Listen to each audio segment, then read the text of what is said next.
The aesthetic of old money is kind of beaten down, depressed, and on drugs, okay? That's what old money looks like. Because if you look highly charismatic and blinged out and really locked in, that shows that you're trying too hard. So old money is more like hard drug habit, and then you're blowing your parents' fortune, okay? Like your parents' fortune is gone. New money is dialed in, charismatic, understands business top to fucking bottom, knows how to pull themselves up by their bootstrap, has a solution for fucking everything, never sick, always energetic, always positive, never depressed, on the ball, massive network, everything dialed in, okay? So new money versus old money. Now, the reason why that is, and the reason why the way that I look scares somebody or puts off somebody who is old money is because I am what their parents or grandparents were.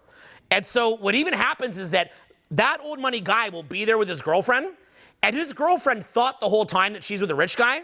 She's like, no, I've got a rich, successful guy. And when you're new money, she will look at you, and 100 million years of evolution in her DNA code is like, no, wait.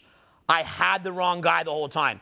This is what I thought I had, and I'm seeing it for the first time. It's like if you were eating veggie burgers, like Impossible Burgers, veggie burgers, and then you saw your first ever steak or hamburger, and you're like, wait, that's what this is. So what happens is you wind up leaving with the girlfriend of old money people over and over and over and over.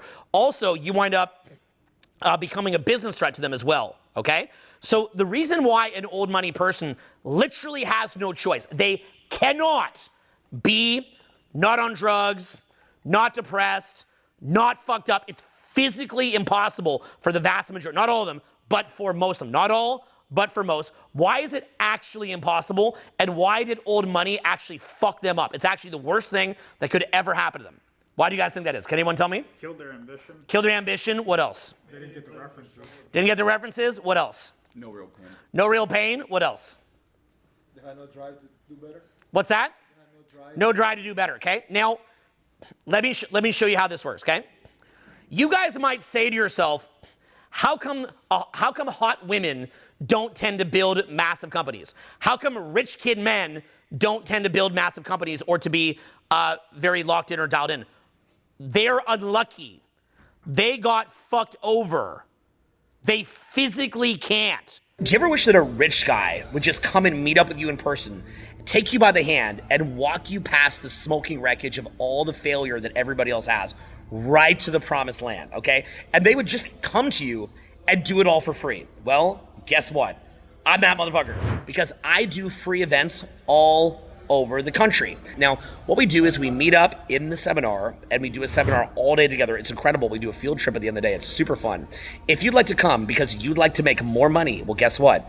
I've done 100 million in sales, and I'm here to show you exactly how to make money. Look, coming up, we have Charlotte, Atlanta, Nashville, Los Angeles, San Francisco, Portland, Seattle, Salt Lake City, Denver, Chicago, Minnesota, Detroit, New York City, Austin, Dallas, Houston, Vegas, Phoenix coming up. Okay, also Boston, D.C. Click this link right now, and when you grab the seats early, you can guarantee that you're going to have a space, because what happens is that these pack out, and some people actually have to wait in the hall because they signed up late. So I'd recommend that you just sign up early. You'll get a great seat, and also I send you some hidden videos and stuff that's real spicy that I'm not going to be posting here, and I send it to you right as soon as you sign up. So really locking in your spot now is great. Also, I get you into a WhatsApp group, and I start interacting with you personally as soon as you sign up. So I'd love to see you at the free event. Click this link below, and I'm looking forward to shaking hands with you, building a network with you, building lifelong friendships. You guys feel like you're building some lifelong friendships out? Awesome. You're building friends. A mastermind group of other like-minded successful individuals on their come up, and you're a part of it. These are really powerful events, totally for free. Click the link below. I'm going to help you make a lot of friends. A lot of great long-term, lifelong relationships and friendships are made here. I'm going to meet you in person. We're going to hang out. I'm going to give you a lot of feedback, and you're going to get everything you need, all for free. Click this link. I'll see you in person. Peace. Do you guys understand? They physically can't. If I take away the gym from you and I make it where you never, ever, ever have a gym, can you get super jacked?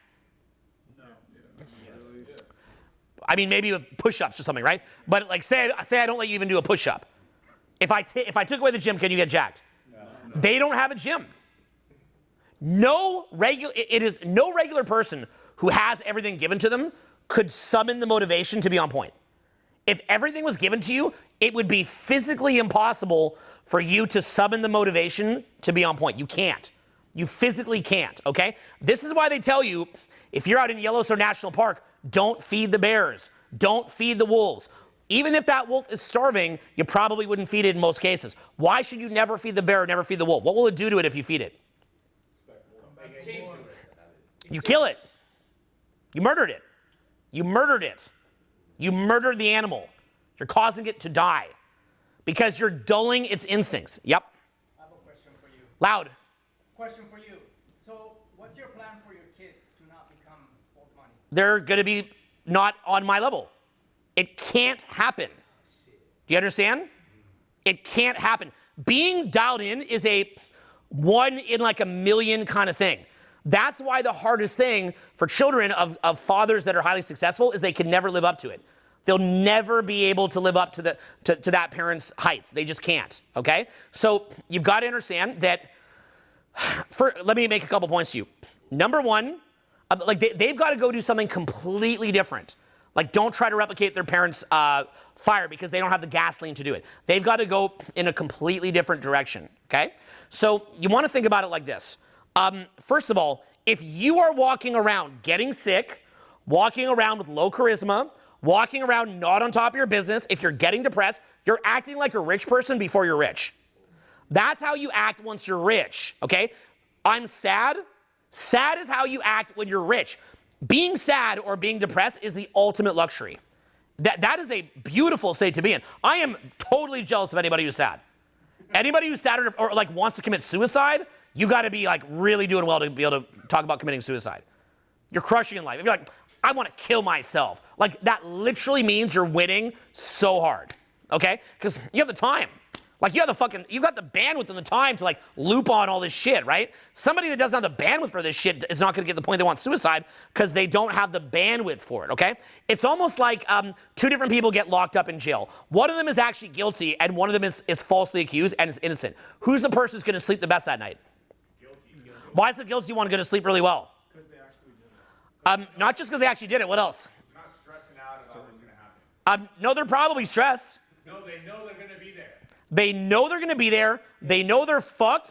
And so they got to be on point and get some fucking rest. The person that didn't do it just like, what the fuck? Oh, I didn't do that. You know, right? They're just trying to freak out enough that they get let out. But if you know that you're fucked, then you're going to get your fucking sleep. If you know that you're fucked, then you're happy 100% of the time. The only emotion you have is happiness. Nothing else. If you're broke, if you don't come from old money, all that you feel all the time is 100% happiness. All that you feel 100% of the time is totally excited and dialed in.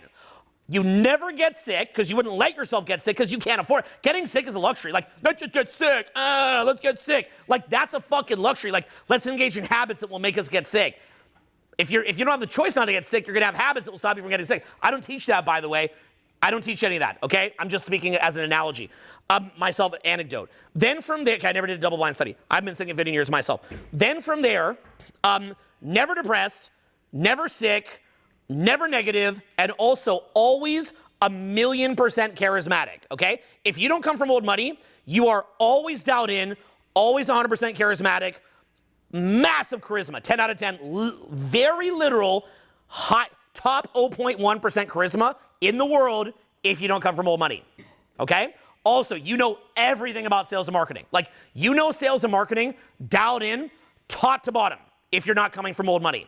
Likewise, if you don't come from old money, any girl that you see, you exactly know precisely how to approach and precisely how to have the highest chance to attract her, okay? So you have all of that dialed in if you don't come from old money. You also understand that if you're going to do something fun, how to do something really fucking fun because you have limited time to actually go do something fun. Does that make sense? So broke people are trying to act like they're old money.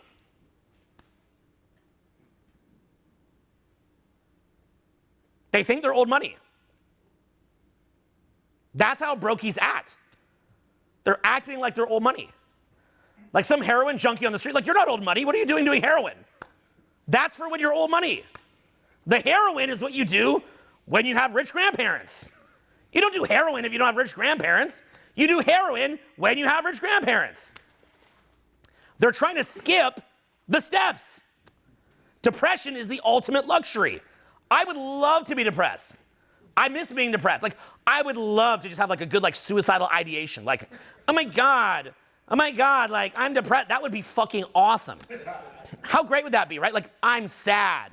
How much time do you have if you're sad? Like, you must got a lot of time, motherfucker. You got some time, bro. You're just gonna say, I'm sad, right? I'm sad. Okay, that's literally old money behavior. Okay, that's why the aesthetic of old money is like you ever seen those old like heroin chic ads in Calvin Klein, right? They kind of look like like they're all like underweight. They're skinny because they're on heroin. The heroin chic look became an aesthetic because it was implying old money. Right, you're on heroin and you're depressed because you come from old money. That's literally the aesthetic of old money, okay? Because basically your parents earned it and then you're gonna unwind it. It's the cycle of life. The parents make it, the second generation kind of holds on to it for a bit, and the third generation destroys it, and the fourth generation goes back to being broke. How come we don't have any like really big amount of old money families? We got a couple, but how come it's so rare? Because the kids can't hang on to it. Okay? So if you're broke, you're literally in the single best position you could be in. There's no better position to be in than broke. That is the number one position to be in of anybody. And I don't care if you come from a third world fucking country, because the truth is, in a third world country, as disgusting as this is, and I don't like this, and I'd want to change it, but the sad truth is that, again, collectively horrible, but individually, if you come from a third world country, why are you going to be crazy rich? I mean, you're going to be fucking rich. You come from a third world country, you're going to make too much cash, like unethical amounts of cash. Why is that? Gotta work. Gotta work, but what else? Starving. Starving, no. Cheap labor. The labor is fucking cheap as fuck. You've got an army of people willing to work for like a green bean. So what do you mean that if you're in a bad country, you can't make money? I mean, it's horrible. I'm not happy. I want to change that. But I'm just saying that the reality of it is, if you live in a third world country, you're going to make even more money. Okay? You might even want to move to a third world country. Be like a third world warlord or some shit. So no matter what, when you're broke, you're going to be by far broke and stuck is by far the best position to be in. It is the single best position that you could be in. It's the best for your mental health. It's the best for everything, okay? Not coming from money is by far the best position that you can be in, okay? In fact, the worse off that you came from, okay? If your dad beat the shit out of you, if you had horrible things happen as a kid, if people have died, if you've been like driven to the point of complete insanity, that is the number one strongest position that you can actually be in, both to be wildly successful, but also for your own happiness. It's very, very hard to be happy when you come from rich parents. It's tough. It's legitimately tough. Imagine that you literally just can't find the motivation to do anything, can't find the motivation to be charismatic, can't find the motivation to be into sales and marketing. Like, you literally try and you just can't do it, while watching the people whose genes that you come from have been better than you on every fucking level. And then they torture you by not giving you that same pain that they benefited from. Imagine that. Basically what the parents are doing to those kids is like feeding the animals in nature, killing off their instincts, right? So the single best thing that you could do is have your life completely, utterly destroyed and then be forced to learn just a metaphorical killer's fucking instincts. That's the best position to be coming from, okay? Now, what you want to do is from that, is this making sense what I'm saying about how most people are acting like they're old money before they're even old money? Yeah. Like, people are acting like they're third generation wealth when they don't even have any money yet. They're skipping the steps. You can't be depressed you can't take any drug at all if you're not from old money. Do you understand? None. You do not have, unless you've already made it, you don't have a brain cell to spare. You don't have any spare brain cells. You need all of them. You haven't made it yet. If you haven't made it yet, then why are you killing your brain? That doesn't make any sense. You can't drink if you're not from old money. You haven't made it yet. You can't be depressed if you're not from old money. You didn't earn the luxury of being depressed. That's an earned luxury that you're trying to take before you've actually made it. Now, do you want to know what's going to happen if you use drugs and get depressed and don't master charisma and don't master making money and you're not coming from rich parents? You want to know what's going to happen to you? Let me describe it to you what it's going to look like, okay? Here's what's actually waiting for you. You're going to have to take a job that you don't like. That job is going to suck the soul out of your fucking body. for a number of reasons. First of all, because you're doing work that is not true to your soul, which means that your actual soul is going to shrink and die. Okay? That's why a lot of people that work day-to-day jobs have a soulless vibe to them, even though they have a soul, but they have a soulless energy to them, okay? So it's going to make you look like you're soulless. Then what it's going to do is, because you're not doing what you're put on earth to do, then what's going to happen is you're going to get in this weird autopilot rut where you're doing the same things all the time, and it's going to cause your brain to atrophy. So your soul is going to atrophy, and then your brain's going to atrophy. Then what's going to happen is you're going to have not enough time to build anything, so it's going to seem too far out of reach. You're going to go home, and then rather than reaching for things that would help your soul and your mind to grow, you're going to reach for things that kill your soul further and shrink your mind further. You're going to reach for marijuana, which is, I think weed is the worst drug ever. I think the number one, like, if my kids did crack, I'm okay with that. Heroin, all good. Meth, even better. Weed, I am fucking scared, okay? Weed is by far the most damaging drug, because the problem is you can do it forever and it doesn't hurt you that much. So you'll never actually quit. I know a lot of ex-heroin junkies. I know ex-meth junkies. I know ex-crackheads. I know less than 10 people that ever stopped smoking weed. I know tons of them that quit hard drugs. Weed, good for you if you did it, bro. Weed is very, very hard to quit because it does very little that's negative to you. Almost nothing bad will happen if you smoke. It's mostly just good. So there's never, you can always kick the can down the road, but the problem is that weed is going to numb the anger, okay? That anger, that rage, that frustration, that drive, the weed is medicating it. Weed should not be illegal. There should not be a war on weed. No one should be in jail for weed.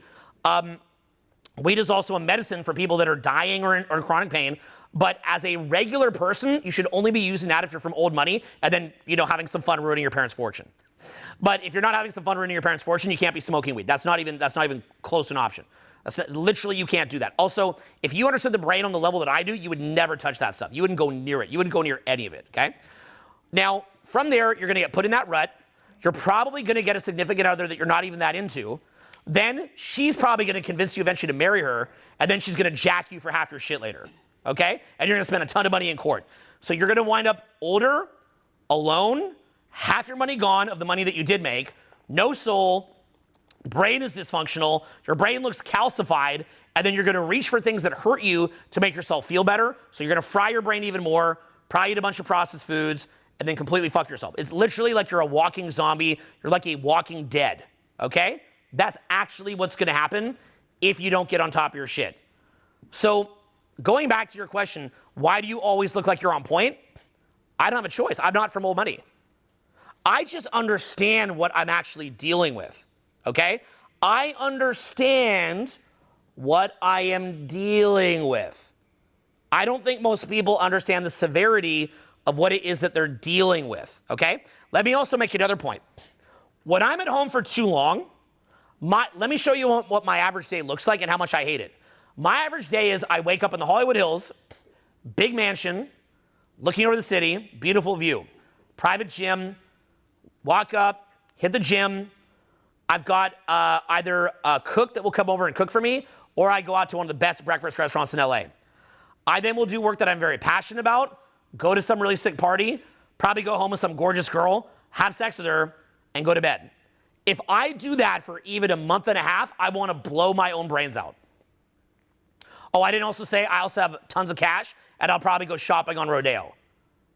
Okay? When I walk in the stores on Rodeo, they're like, Owen, hi. Okay, I'm like what they call in poker, like a fish.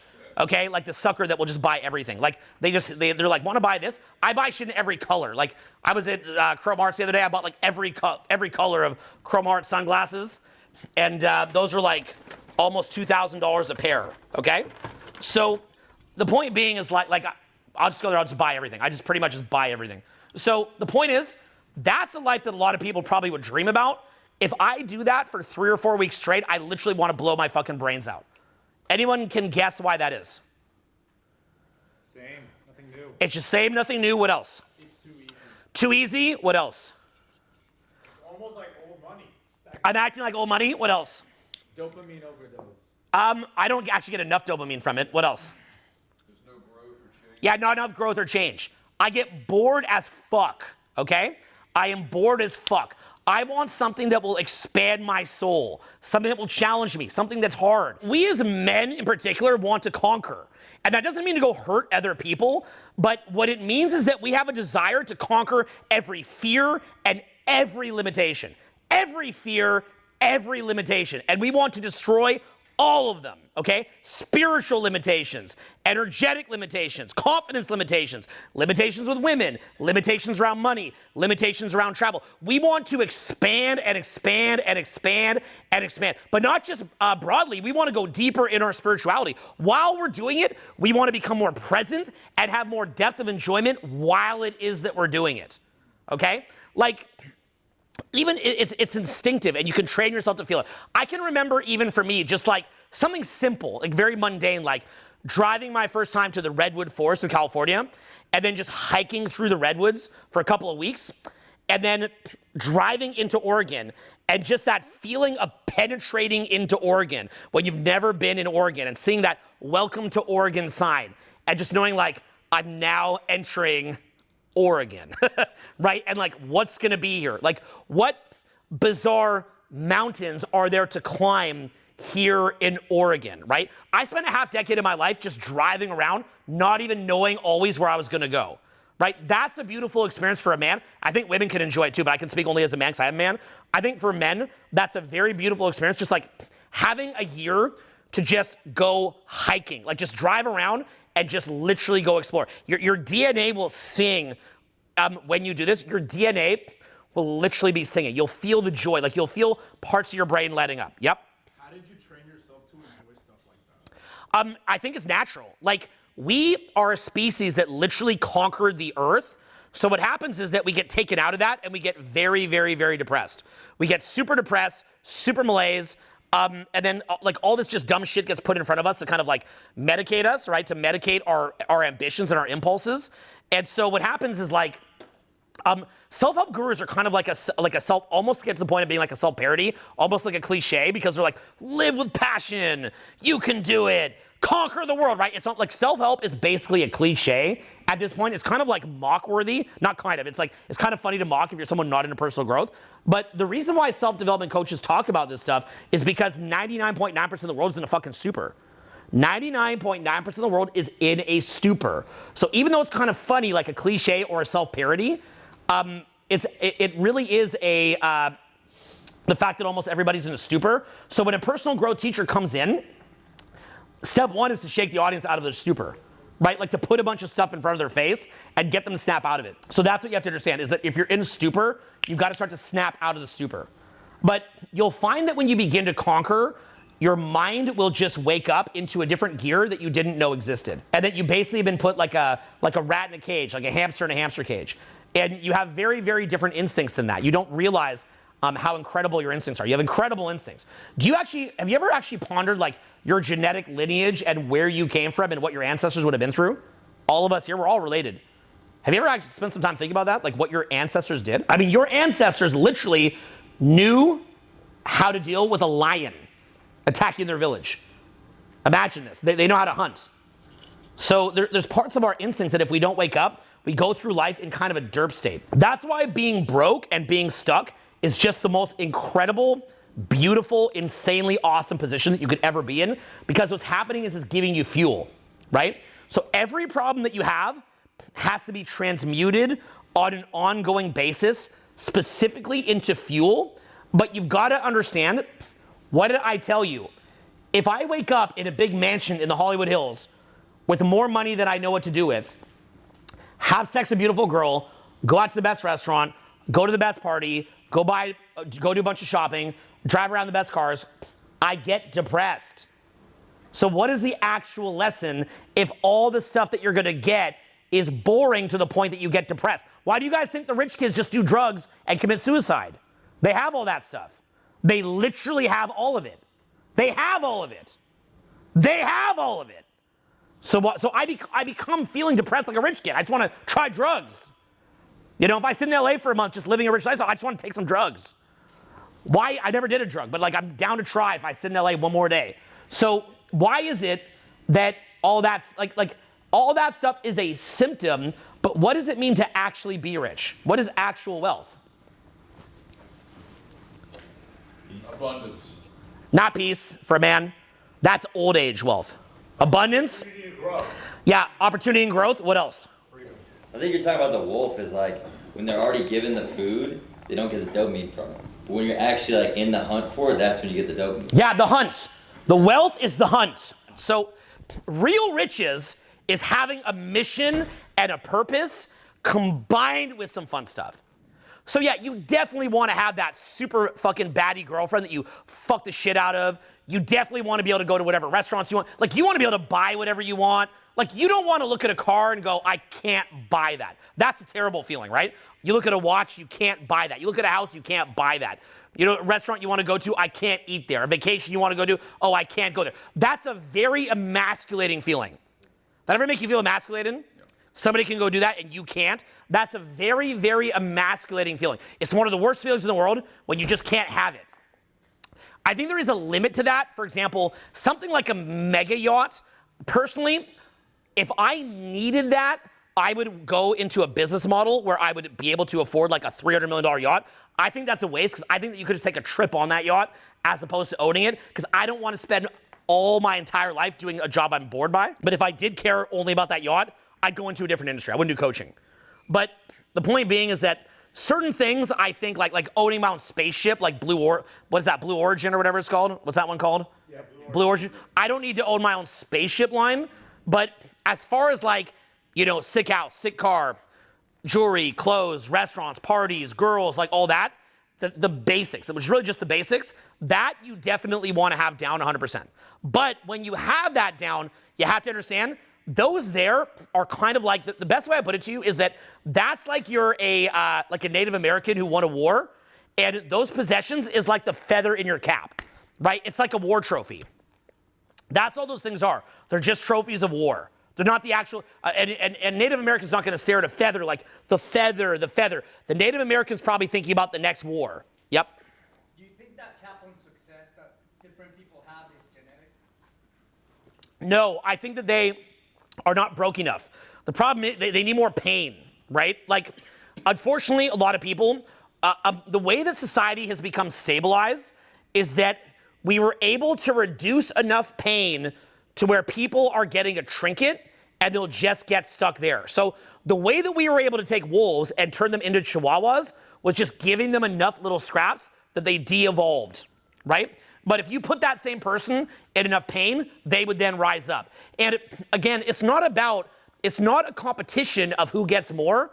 Those are just the war trophies, okay? Like, a war trophy is just something where you could just look at it and go, that represents a war that I won. But that's not the actual enjoyment. The enjoyment is always the next war. It's always war forever. It's always the next war. War doesn't mean hurting somebody else. War is an internal war. Internal war against you being a bitch. Internal war against you being a coward. Internal war against your incompetence. Internal war against you not having solutions. Internal war against you not being resourceful. Internal war against your own lack of spirituality. Internal war against you being manipulated by a fucking demon. Internal war of not being spiritually tapped in. So it's forever war, okay? And that's the only actual real wealth, is having something in front of you that gives you a challenge so that you can bite into it and grow, okay? If you take a dog and you put the dog in your apartment and you never let it run and you never let it do anything, that's hell on earth. That's literally hell on earth. That dog needs to be able to go out and to run around and to hunt and to do things to be happy. Yep. For that dog, if you open the door after a certain number of years, it won't even run out. It'll just look outside, but sit right by the door. Yeah, he said the dog, if you never let it out, you open it up after a number of years, it will just sit there. It's institutionalized. So most people are generally institutionalized. And what happens is they become a slave to it, to the point that that becomes their god, okay? That becomes their god. But look, if you're a shark, is any amount of an aquarium as good as being in the open ocean? No. Right? But is the open ocean dangerous? Yes. Yeah. So basically, the real riches is getting to the point that you can navigate the open ocean without living in constant terror. Okay? Without living in constant terror. So you can navigate it and you can have fun in it and you can even be stressed, but you can grow from that stress and ultimately it's not going to kill you. Obviously, being stuck in an aquarium is better than just getting eaten and dying. So if you don't know how to navigate the open ocean, then you can be stuck in a coat. But actual thriving is having real challenges, right? That's why, by the way, there's been a lot of talk that the personal growth industry is a pipeline into right-wing political philosophy. And there's articles about that, right? And I think I'm more of a centrist by nature, and I tend to just, because I believe in I don't want to have a McDonald's in Yellowstone National Park. So technically that does make me a collectivist, not an individualist, right? Like if I don't want to have a Walmart put in the middle of the Sequoia Grove in California, if I don't want a Walmart there, that only happens if you have some left-wing politics. So I actually like some left-wing politics. I don't want a McDonald's being put in the on the Buffalo territory in Montana. You know what I'm saying? That is a bit of left-wing politics, right? You're using collective power. But so I tend to go with whatever party's more sane of the day. But as of right now, when the collectivist party went a little bit crazy, the concern is what the more left-leaning people don't understand is that they're refusing to represent people who like growth. People who want to be left alone so that they can grow. They don't want to be put in this weird bubble trap where everything is soft. They actually want the opportunity to go and to grow, is what they're looking for. So they wonder why. So if left-leaning political pundits want to see people in personal growth become left-leaning, they've got to create an environment of which you're allowed to grow, and you're not like a little fucking pug being put in a purse. Okay? So America specifically, and American culture specifically, is people that came from around the world and wanted an environment of freedom where they're allowed to fail, okay? So do you guys understand that the greatest privilege on earth is the privilege to fail and to suffer? That's actually a privilege. Those countries are not going to let you do it. They're not going to let you, right? So the capacity to be broke and to fail, that is the single greatest privilege that you can ever have. That is the number one wealth that you can have, is the ability to be poor. That's why a rich kid is fucked, because their parents will not allow them to have that privilege. Yep. Yeah, so when you're working toward building massive wealth, you have a goal in your mind. So you would lose on something, like you would lose on some relative, some close friend. So how do you deal with those situations that you're Losing friends through building wealth? friends, relatives, and like close persons? Okay, so what he's asking here, and I'm going to make a larger point in the direction that we're going. His question was, what do you do when you're building wealth and friends peel off? So the purpose of personal growth and coming to personal growth seminars is it's intended to give you all the answers. So people that have studied personal growth have 100% of all the answers for situations like that. So what you're supposed to do is you're supposed to learn the answer by educating yourself and then just execute on that answer. So you have to understand, you don't need to reinvent the wheel. None of you guys in here need to reinvent the wheel. None of you, okay? You're not required to reinvent the wheel. 99.9% of the answers are already there from people who went and figured that shit out. So your focus of creating new things is that you're meant to be very, very, very well read, very, very, very well studied, had the top mentors that you can physically get, learn from them. Eventually, when you've got down what they've taught you, you're going to realize that they had some of their own biases, some of their own boxes, and kind of, weird dogmatic things that they were stuck inside of, and you'll transcend that. But you're not to the point that you need to transcend the dogma yet, because you're still catching up to that. So a basic answer of what do you do when your friends don't support you is fuck them, okay? Not to fuck your friends, but fuck them. So in other words, you love them, but in 99.9% of cases when you're growing, your friends, you're leaving the energetic reality that you are relating to them in. You're entering into, we all live in the same physical reality, but we live in different parallel energetic realities. So you're leaving that realm of Dante's Inferno and going into a different reality, which means they're going to peel off. You're entering, in effect, it might as well be a different timeline. And you'll literally see as you leave that timeline that your friends just switch off and they become someone who you don't recognize. They just switch off. They misremember things. They misremember conversations. They misremember what happened. They get mad at you because you're not in their energetic realm anymore. Then you move up, and then whatever was lost will be replaced. Literally exactly what was lost, and you didn't choose to leave them. You were loyal. But they could not come where you're trying to go, And then what will happen is the exact people that were lost will be replaced. Likewise, if you move up, you are going to lose your girlfriend. She's going to cheat on you with a lower level guy. You'll always know you're about to go to a higher level because your girlfriend goes and fucks a loser. And then you're sad about it because you're like, why did my girlfriend fuck a loser? And then she gets mad at you that she fucked a loser. And then basically what happens is that then you move up and then she settles in with the loser. Because that loser is willing to live with her in that parallel energetic reality while you're going on your journey. Okay? That's not an excuse to be a dick and then girls just dump you and you go, you're leaving the timeline, bitch, okay? I'm not saying that, okay? It's on you to be a decent person, but I'm just saying that, like, if clearly you've been a good person and they're just getting mad at you and you haven't done anything different, that's typically what's occurring, okay? But basically, your job is to learn from the master. Like, I have sat at the feet of the masters for many years, okay? So I am here within a capacity as the, quote, guru in this environment, but you guys have to understand that 99% of my time is not spent as a guru, it's spent as a student. Okay? So I'm the student for most of the time, and then a guru just a little bit of the time. Okay? So sit at the feet of the masters, learn from them so that your creative output can be just focused on your unique area. You don't want your folks to be on reinventing the wheel. Like, you don't want to be, if you don't have the right gurus, right teachers, right coaches, then you're going to sit there for like 5 years with your friends like, how come Sally broke up with me and fucked Bob? How come my friends got mad at me? And you're going to be stuck looping on that, confused by it, trying to make sense of it. If you study from the right teachers, the teacher will come to you, they'll tell you exactly what's going on, they'll tell you exactly what to do. You can forget about it in 30, 40 minutes flat and move on to the next thing. You've got to understand that most of you guys are learning too slow, okay? The rate that you're learning is too slow, it's taking too long, you're dragging your feet while somebody who wants it more is skyrocketing ahead of you. So instead what you want to do is just learn from the best, rapidly move forward, and then watch your life expand. That'd be the best way to put it. Yep. So you mentioned the importance. I can't hear you. So you mentioned the importance of mastery. I like how I'm like, I can't hear you, and then he just talks the same. So before you mentioned the See, that's what I'm talking about, why you need teachers, right? He literally thinks he's louder right now. That's because he doesn't have teachers. So in his mind, he's like, I'm louder. That's what happens when you don't have teachers. Okay, go ahead. Show me your next version of louder that's the exact same. Go ahead.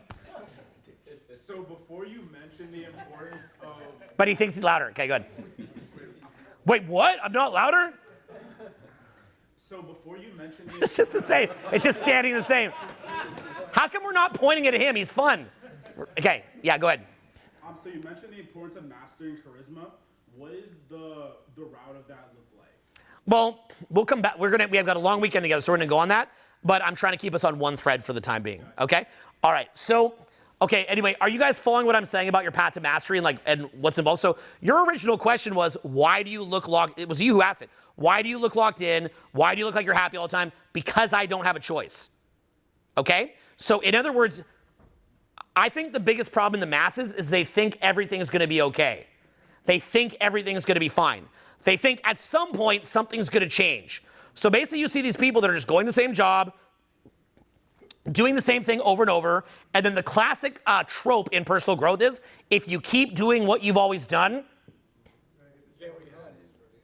if you keep doing what you've always done,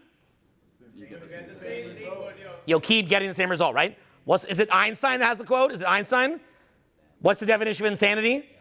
Doing the same thing over and over again, expecting the same result. Yeah, doing something over and over again, expecting the same result. So you've got all these people that are basically like, they are wolves, they're dumbed down into a chihuahua, going and eating their little pellet, thinking they're gonna become a wolf again someday. But also, the single biggest trick that you've gotta see past, the biggest ruse and trick, is this misbelief that the main happiness is having stuff. I'm not telling you not to have stuff, okay? Go get 10 supercars, go get it. But understand that the supercars are just war trophies. That's it. If all that you did was you just had the 10 supercars, and then all that you did was you just drove them up and down the street of Malibu all day, you will literally want to kill yourself. How do you know and to do drugs? What do almost every rich kid, what does almost every rich kid do at some point? Massive amounts of drugs. Why do they do drugs? Because they hate their fucking lives. Human beings have a craving to do something epic. We all want to do something epic. So if we're not doing something epic, then some crazy ass drug that's like blows your brain apart. You're like, oh my God, I went through the reality tunnel and all this shit. That becomes the epic thing for you rather than actually doing the epic thing, okay? Your brain craves something epic. You're understimulated, you're bored, you're dumbed down, you're watered down, you've been turned into a pug. So this concept, again, this concept in personal growth is so commonly talked about that it becomes self-parody. It's actually a self-parody, okay? Like, there's entire podcasts that literally will pull up my clips and then pull up conversations like this and just mock the fuck out of me, and even I laugh at it because I look ridiculous. Okay, I'm like, I don't disagree. Like, I agree that this looks ridiculous. But see, when you're doing a personal growth seminar, really what you're trying to do is you're trying to move some fucking energy and to snap people into alertness out of being spaced out, right?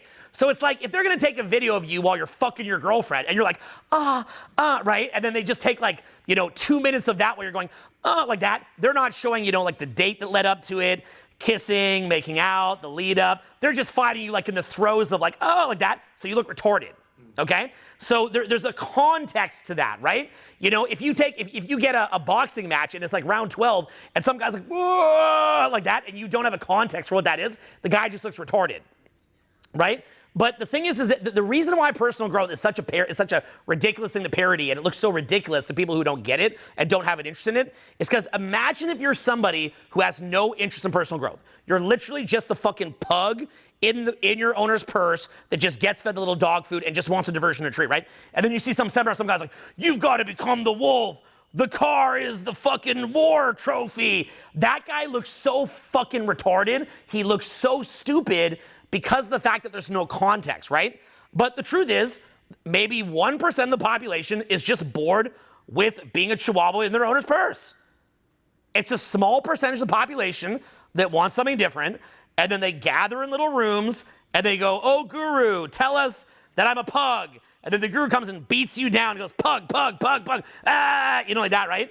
And then hypes you up, and then you break out of it. And that's why a lot of people that attend personal growth trainings will say it's the most important thing they ever did, and they cry about it, and it's a big deal, because much like a woman having a baby, what's a woman look like when the kid's popping out? She's screaming, but she's creating new life. Whenever you're generating new life, whenever you're generating change, whenever you're generating expansion, your face might look contorted. You're talking about crazy things. You're saying things to shock. You're saying things to break autopilot. 99% of what I'm saying at these events is just me trying to snap you out of autopilot. I'm just trying to say the craziest fucking shit you've ever seen. Like, I'm just trying to say some crazy shit, okay? I may or may not even believe what I'm saying. But if I say enough crazy shit, I can snap you out of I actually do believe it. But the point is, you don't know that, right? But what I'm saying is that I'm trying to snap you out of your fucking days. I don't live like this day to day, okay? I just live my life. I'm not sitting there with my friends like, we are the alpha wolves. We will no longer be the pug in a fucking purse, right? Like, no pug, okay? Like, that's not how, I just go about my day like a regular guy. But if someone comes to me and says, hey, I'm stuck in a rut and I want to break out of it, I'd be like, pug, pug, pug, pug, bitch, bitch, bitch, bitch. Look at all this fucking cool shit you could do. Get the war trophy to try to snap you out of it. That's not that I live like that all the time. I'm just trying to snap you out of it. Makes great comedy, though. Okay? I have a huge podcast that will, take my stuff and dissect it, and then everybody laughs at it and stuff like that. And it happens all the time. But I actually take that as a compliment, and I don't blame anybody for laughing at it. I get it. I know what it looks like. Just, if you're fucking your girlfriend, you're like that, and someone takes a close-up of your face. You're taking a shit, and you're like that. I don't know if I'd take a shit quite that dramatic. I should try. Probably be fun. But the point is, if someone catches you in that moment, then obviously if there's no context for it, it looks funny, right? Now, if I were to do interviews with each of you guys, and I said, hey, what drew you to something like this? You know what most people would say? They'd say, these guys are fucking losers. These guys are fucking idiots. They just need help. They're pathetic, da-da-da. Is that actually the truth, or is that a cope for people that are just doing fucking nothing, living in their owner's purse metaphorically? What do you think? If I was to interview most of you guys, is it like a bunch of lost sheep, losers who just can't figure out life, and then some loudmouth guy came in and just wooed you? Or would it just be regular guys that are actually above average intelligence that just are curious to shake things up a bit? What do you think it would be?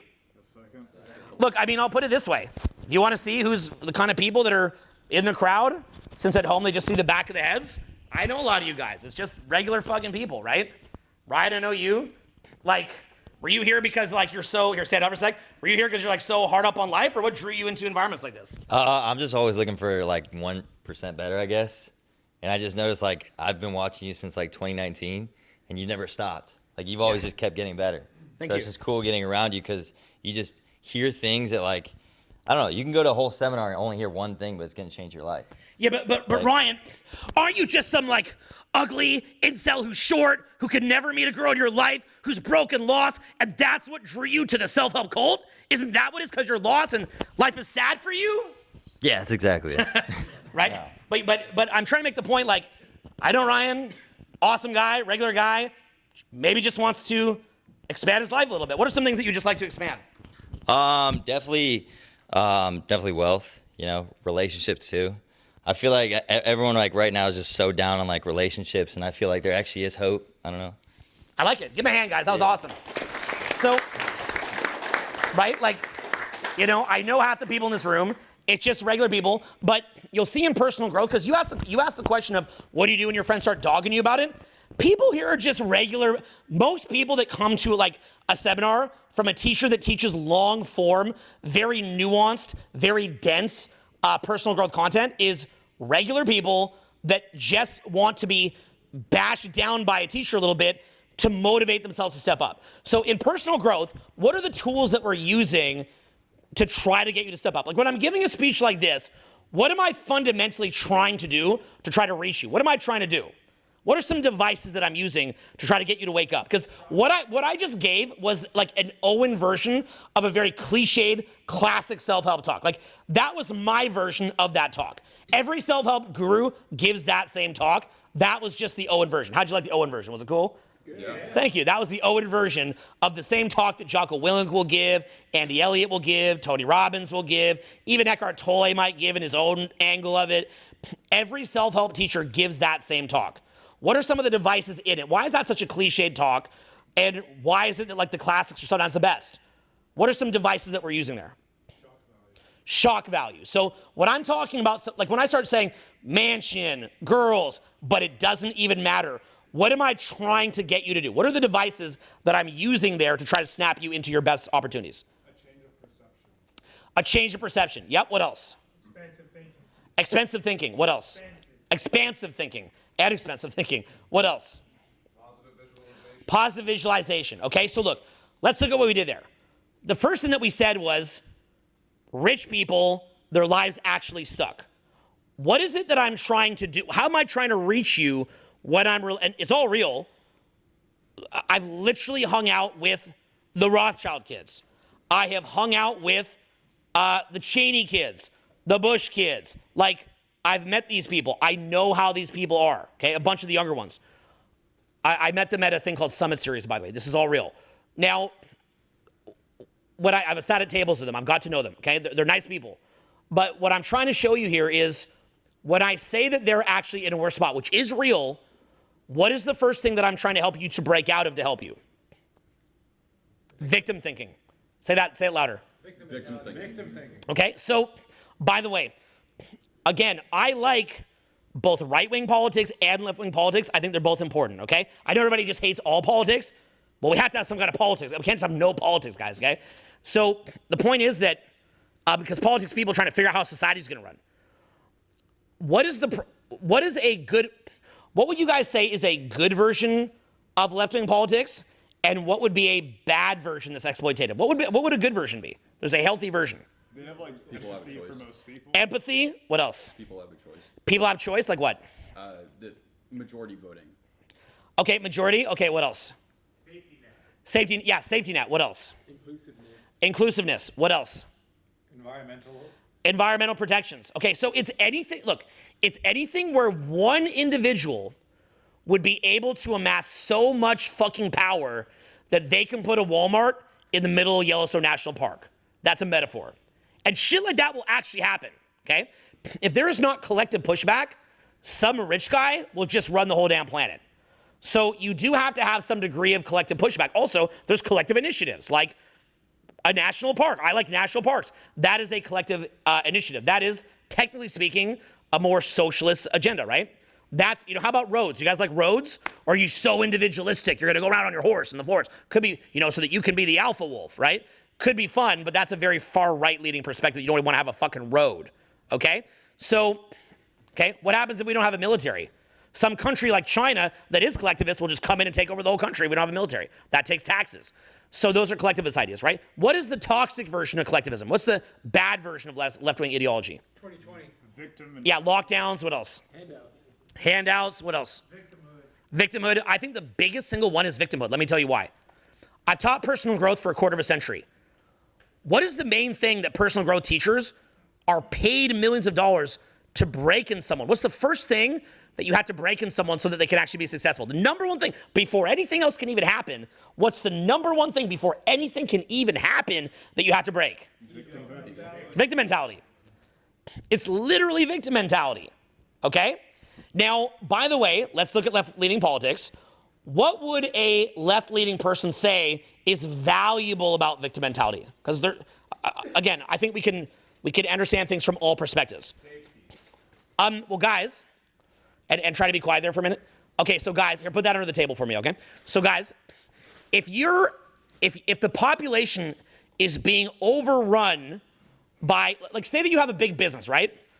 And they've made it where a regular person cannot even start a company because that business became a monopoly. And then they're putting you in the fucking coal mine and paying you $1 an hour. Might it be good for the collective to have a victim mentality? Yeah. Why? It's imbalanced. To collectivize so they can at least get $2. Or not be put in a coal mine where it collapses, okay?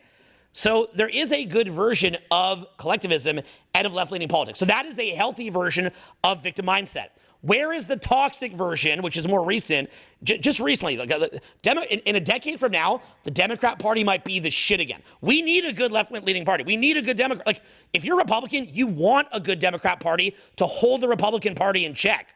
The problem with the current Democrat Party is we don't even have a Democrat Party. You guys know that? There is no Democrat Party. Like, there isn't. It's just like a bunch of fucking weirdos right now. Want to stifle free speech. I mean, these people are crazy, okay? Canceling everybody, they're nuts. It's fucking crazy. You don't want that. You don't want to have no Democrat Party. You want a healthy, positive, good Democrat Party. If you're a Democrat, you should want a good Republican Party. So what would the bad version be that the Democrats started doing? But again, I hope they come out of it. Like, I'm rooting for them. Suppression of individual will? Lockdown. What is the single biggest thing that the left-leaning politics told people in the past decade? You're a bunch of fucking victims. It was insane. Fucking insane. Now, what is the consequence to believing that you're a victim? How does that specifically impact you? Okay, so again, the good version is you tell the coal mine owner, hey, motherfucker, you're going to pay us $2 and you're going to put some fucking safety shit in here. And frankly, if you don't get your shit together, we're going to fucking get rid of you altogether, you fuck. Okay? So that's a check and balance. Say the word check and balance. Check and balance. Okay, you need checks and balances. Anything where there's not the way that life works is that if you have, whether it's a collective or whether it's an individual, if there's no check and balance, they will become worse and worse and worse and worse. Okay? They're not going to self-correct. You got to understand that. They will not self-correct. It's not going to happen. The human brain is wired such that we don't self-correct without blowback. Why do you think we said earlier that rich kids are fucked? What's the reason why almost no rich kid will ever be successful? How come they can't just self-motivate and build on top of the legacy of their grandparents? They didn't have evolutionary pressure. There's no aggressive blowback. Why do we need, as humans, highly aggressive consequences and blowback in order to be able to function? We need it. We need it. What's that? Okay, well, let's put it this way. Yeah, learning limitations. Okay, watch this. Imagine that why is it that we naturally feel lazy unless something lights a fire under our ass? Why do we naturally feel lazy? It's because we're bad? Or do we feel lazy because we're bad? We're bad? Because it's familiar. To conserve energy. We expect more. It's to conserve energy. What happens if a species gets up and just starts running in circles over and over? They would get skinny and die from lack of calories. We are built to preserve calories. What in our bodies consumes the most calories? How calorically expensive is it to have deep thinking? It's like 20, 30% of your fucking calories. You know how AI is going to require all these nuclear power plants? Your brain requires a shit ton of calories in order to function. So as a result of this, whenever you're forced to do deep thinking, you will resist it. Your brain will block you from doing it unless you have no other choice. That's why a rich kid gets fucked over, because they have a choice. There's literally no possible way that they could think deeply because they have a choice. The only way that they could actually build on top of the legacy of their parents is if their parents structured their upbringing in a way that would give pushback. And you know how hard that is as a parent to watch your kids screaming and crying and being in pain? Do you know how hard that is? So that's an unlikely thing to have happen, right? Especially when you're kind of traumatized from it as an adult, right? So it's calorically expensive to move, and it's calorically expensive to think. So we will not move or do anything unless we have to. A lot of personal growth, once we get past victim thinking, is about actually tricking our brain that there's massive consequences. And a huge, follow this is very, very, very, very, very key. The guys that you see that are, the guys and girls that you see that crush it in personal growth, that are really, really advanced, are good at tricking their brain to make themselves think there's big consequences and to making themselves think there's big payoffs. They're very good at putting a carrot and a stick in front of themselves. If you don't have a massive carrot and a massive stick, you'll tend to be stuck. You remember I said a few minutes ago that personal growth videos look ridiculous and they get parodied? They look ridiculous and get parodied because the guru is putting up these big carrots and then the guru is putting up these big sticks. So then when you see that without context, like the guru's like, mansions, millions, and like, you're a fucking bitch, look at you, bitch, right? And then someone who doesn't know personal growth, like, these guys are fucking funny. Like, what the hell's wrong with these people, right? Why can't they just be chill and cool like us? So, but people who want more, they're in the process of doing that, right? It's like giving birth to a baby screaming. Personal growth is a shocking, expansive, birthing genesis process, and it's a motherfucker. So, okay, so that's got to happen. So people will not change unless they have blowback. Why do we want to have a healthy left wing? Pushback. What will happen if a business owner has no pushback at all? We've already seen it historically. What will happen? Monopoly. And then what happens? No innovation. Wages go down, et cetera, right?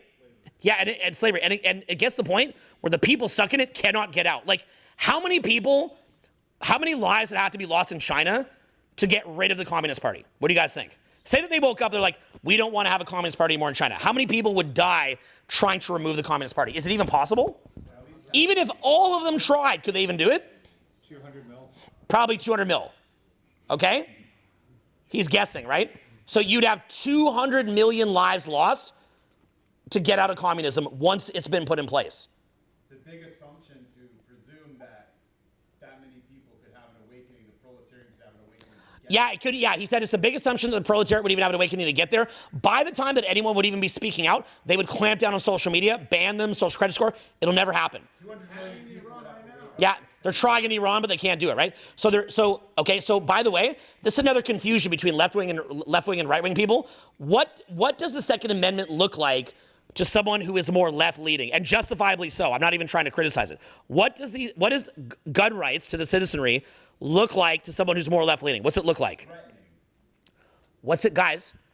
What's it look when 15 kids get shot by some demonic scumbag, and then the right-wing people come in and go, well, that's too bad, but can't give up the guns? What does that look like to someone who's more left-leaning? Insane. It looks like low empathy. It looks insane. And it looks like some weird backwoods hicks being like, government's going to come get us. It's like indifference. Yeah, it looks like indifference, but also just looks fucking paranoid. Like, it looks like a bunch of paranoid rednecks won't let the government do their damn job and stop the guns. That's what it looks like, okay?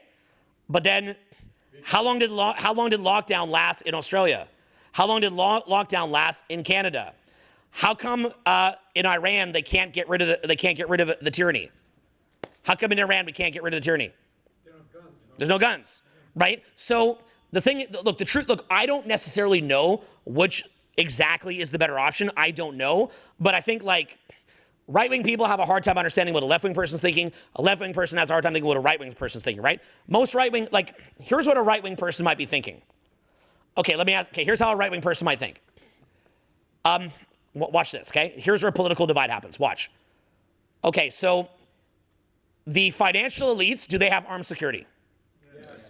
Do the financial elites and the elites of a country have security? Yes.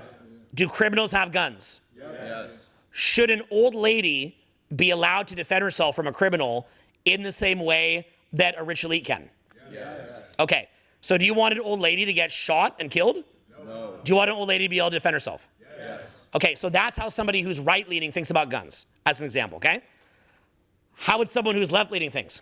Do you want every little fucking retard to have a gun? No. Do you want some little angry demonic retard to go shoot up a school? No. So are either right-wing people or left-wing people bad? No.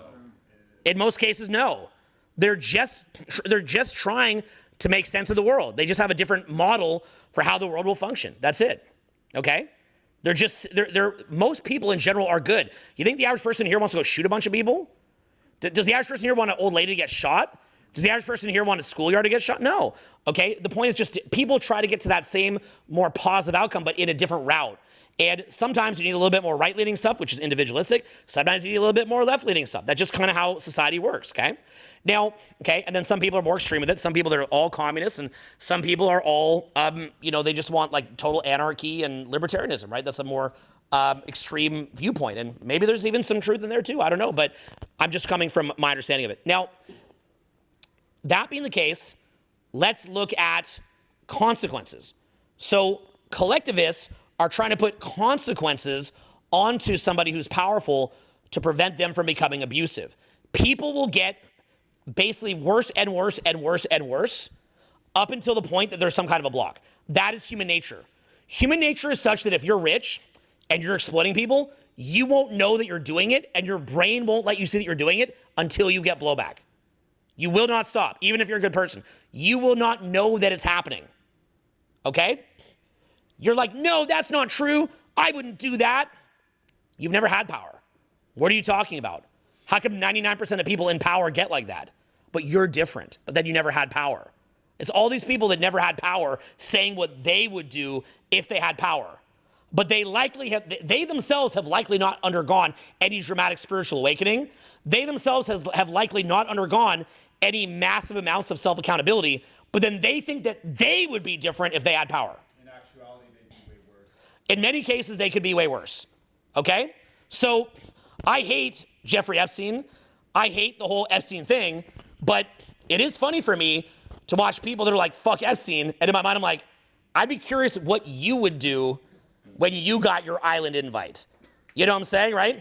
So I'm not saying that every person that got an island invite would do all this crazy shit, but I'm just making the point, like, it's funny that the same people, like, you know how, like, the masses always complain about the elites? But the masses themselves are typically just as unethical. Humans are just humans. They're just put into different circumstances.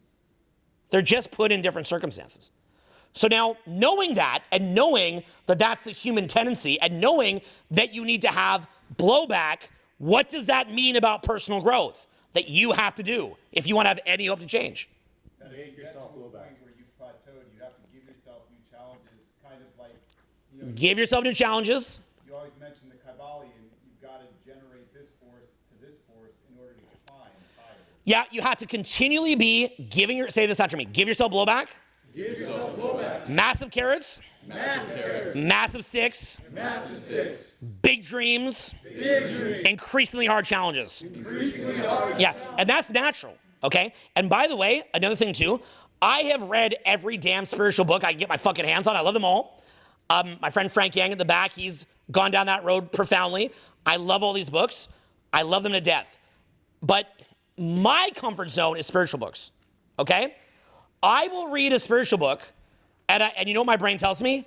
Fuck all this money shit, man. Fuck all this like adventure stuff. It's all about the inner journey. And I can feel my soul calling me away from the money. I can feel my soul calling me away from girls. I just want to study spirituality. That's how I am, okay?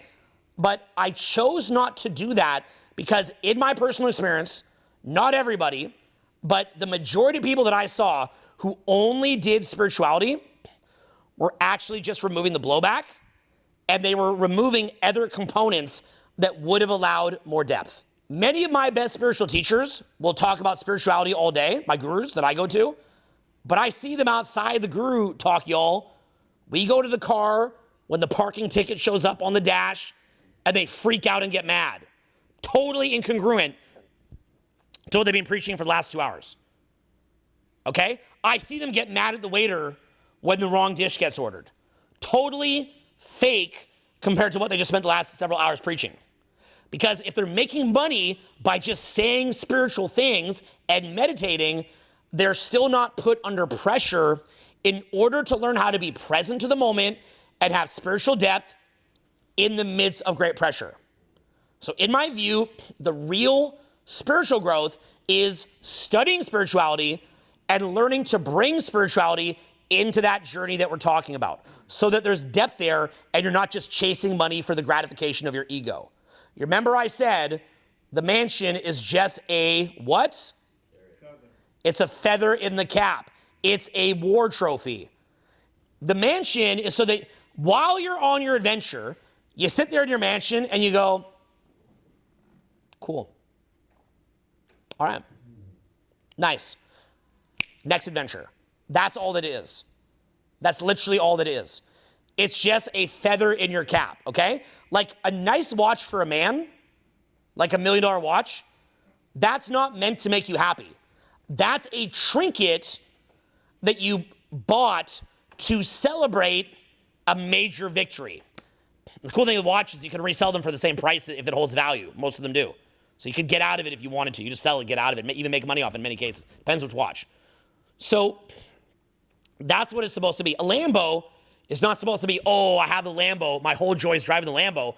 The Lambo is just meant to be like, oh, yeah, I climbed that massive mountain. This is a toy that I bought to commemorate it. I appreciate it. It drives nice. It's impressive. It's beautiful. But on to the next mountain.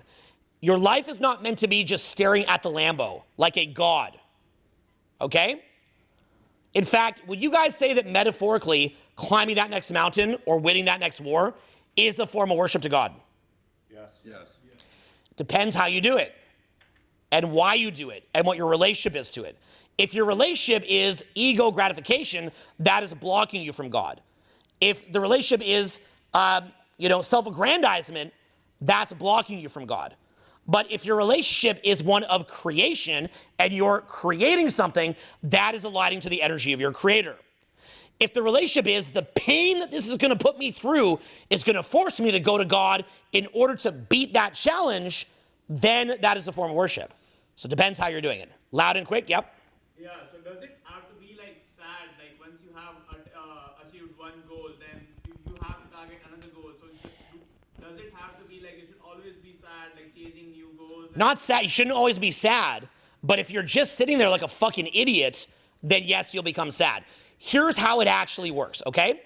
Human beings, we have the yin and the yang, okay? The yin and the yang, okay? What is the outward movement? What is the inward movement? So if I come here and I run a big, massive event, and I'm going to do one here in DC, and then I'm going to go up to Boston, I'm going to do one up in Boston, okay? Now, both events, I'm going to give everything I have. I'm going to run around like a chicken with my fucking head cut off, going psycho, recording videos, making content, changing lives, and exerting a massive amount of energy, okay? So I'm going to do that. Then I'm going to go home, back to my mansion, back to my women, back to my spa, okay?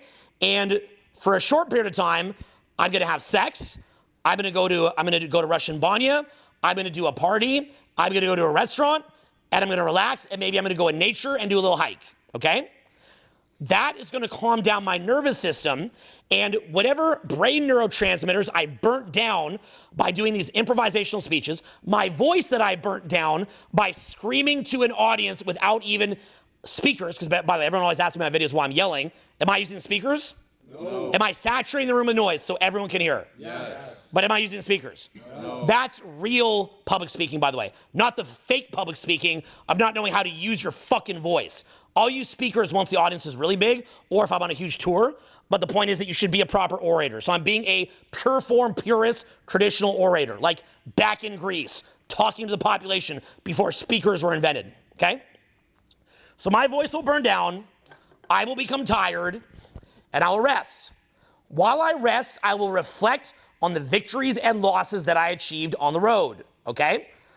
And my body will rebuild. My inflammation will gradually come down. My brain neurotransmitters will eventually replete and come back. My energy will come back, and I'll feel my energy coming back. Once my energy comes back, if I sit there jacking myself off metaphorically to the mansion and the girls and the food and the parties, what happens to my body? You start to lose that. I lose it. What else? What happens? Atrophy. Lose it. What else happens? Your soul goes away. You lose your soul. So, and by the way, let's say that you have the maximum amount of cash, right? You don't need any more cash. Do you have to continue to go make cash? Nope. No, you don't. What else could you do?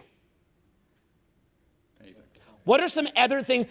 If you have enough cash that you don't need any more cash, do you need to go keep making more cash? Is the only thing you can do is become a capitalist? That's the only challenge? What else could you do? Use that cash for. You could use that cash to do something beautiful to help humanity. What else could you do? Travel. You could travel and go see the world. You could get into adventure sports. You could get into something athletic. You could try to go mentor other people. You could do a free tour. Okay? So, right? You could build a social media. A guy like Ray Dalio, now that he's older, does he need more money? No. So now that he knows he's on the end of it, is at the twilight of his life, what's he doing? Writing books, educating the next generation. Maybe you could get into mountain climbing. You could get into whatever, right? But you need something to keep you actually going. So see, the general public mass has the belief that the reason why they're unhappy is they don't have the Lambo. And that when they got the Lambo, then they would be happy. By the way, as a personal growth teacher, you have to pander to that.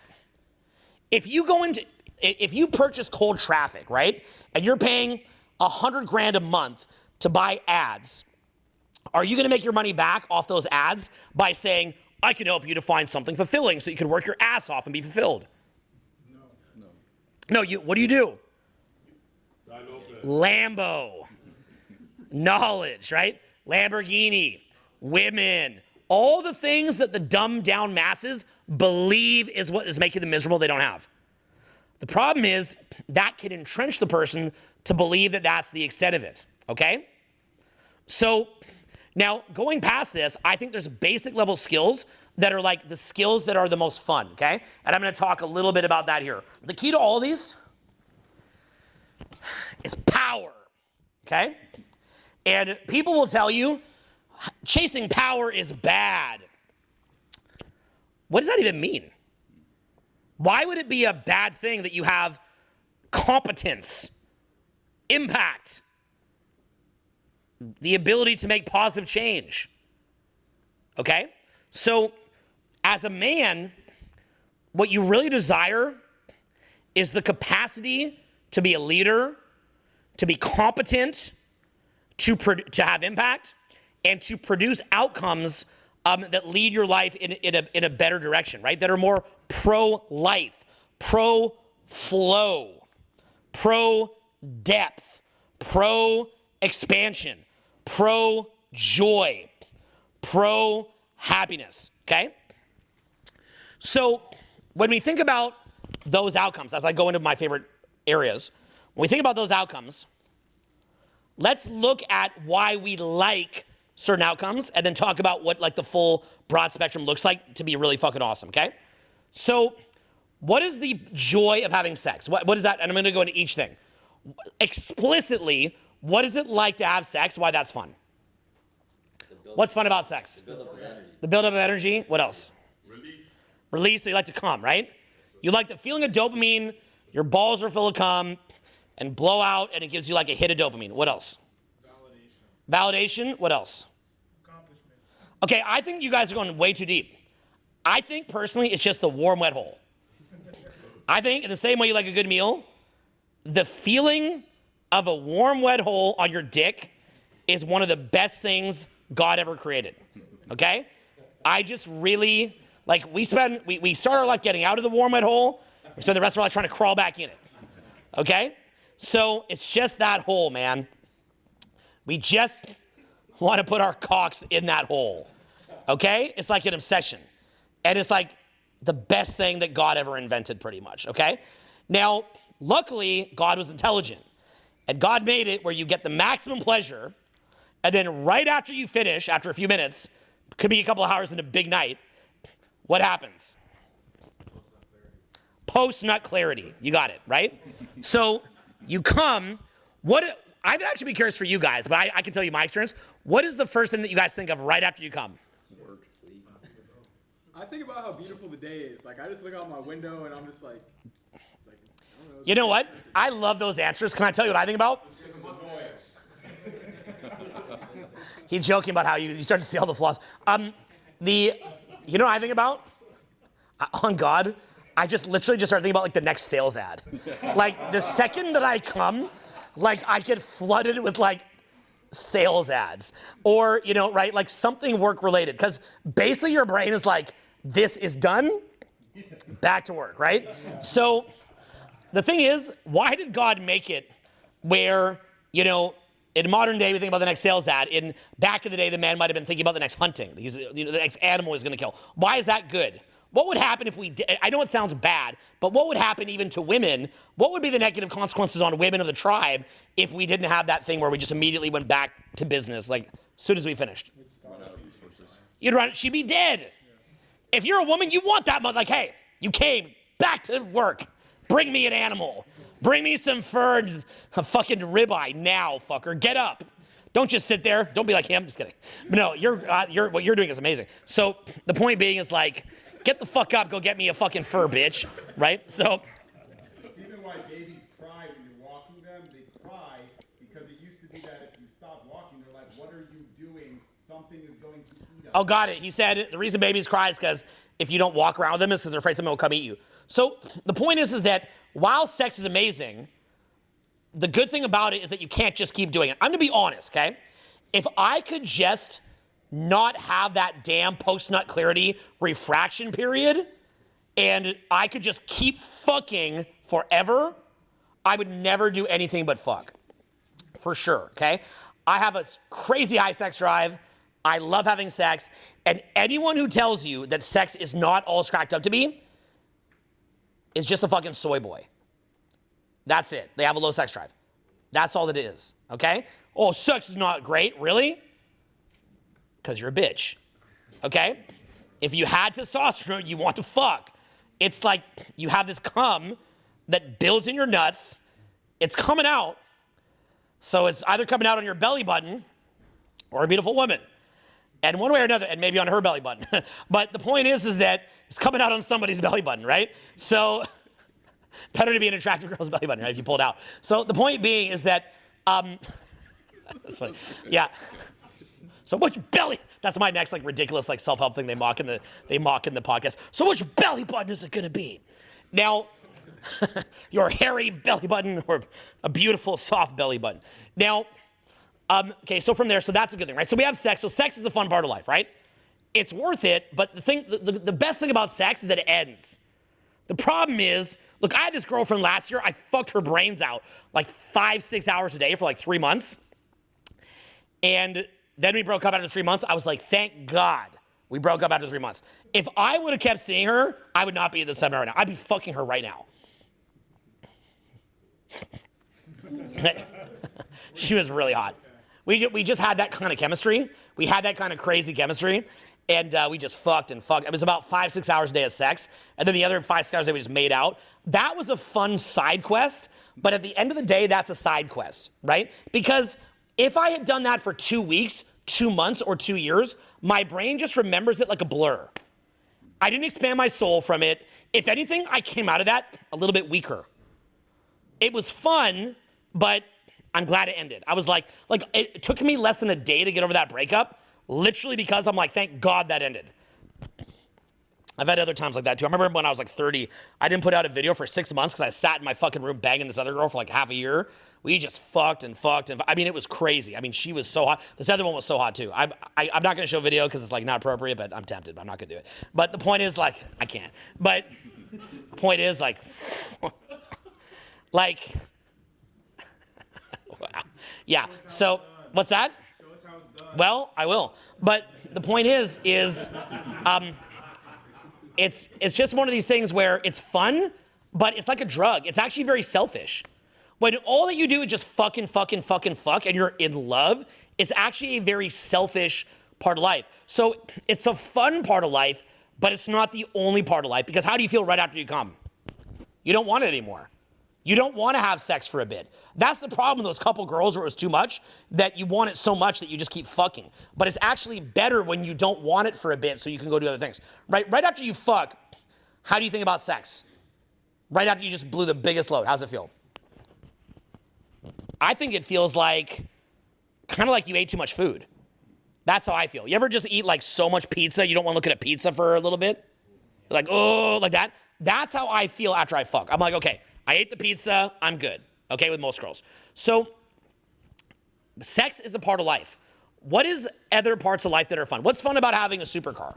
What's fun about that? You can drive it around, but you know what other car is fast? A Tesla. The wind on your face. You can show it. But a Tesla does that. Flexing. It's flexing, guys. Shut the fuck up. It's flexing. Tesla can do all the same shit.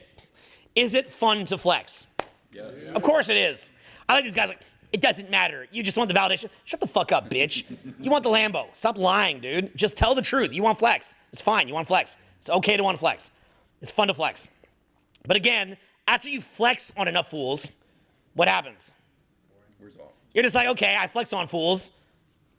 Now what? Flex on more fools? Do you just flex on fools forever? That's like your whole life, you just fucking flex on fools? Maybe that's a good life. So what else is fun? Tackling I've seen all the national parks. Yeah, but let's keep it even more dumbed down for now. Okay. What else at a base level is fun? Making retarded jokes.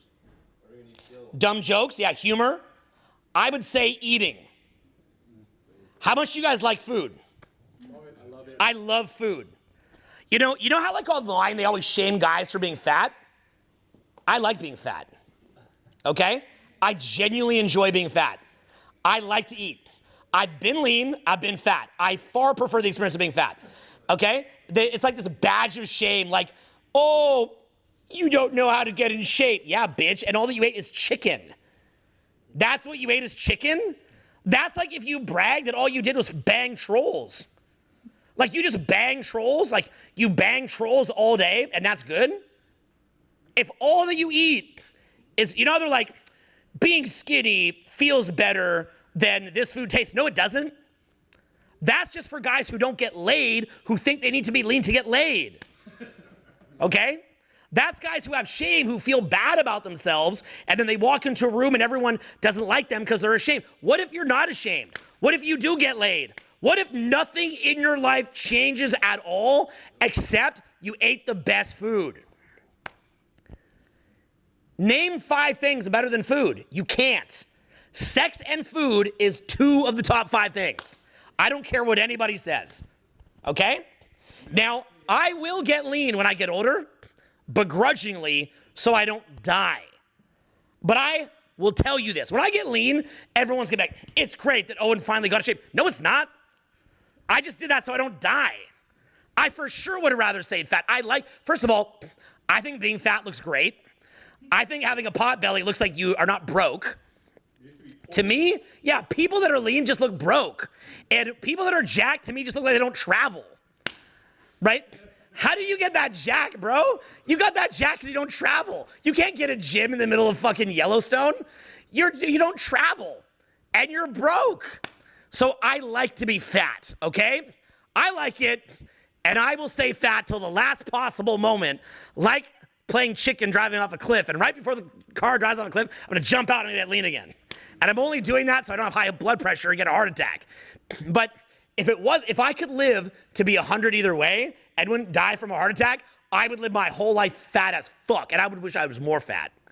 So I don't care what anybody says. I like being fat.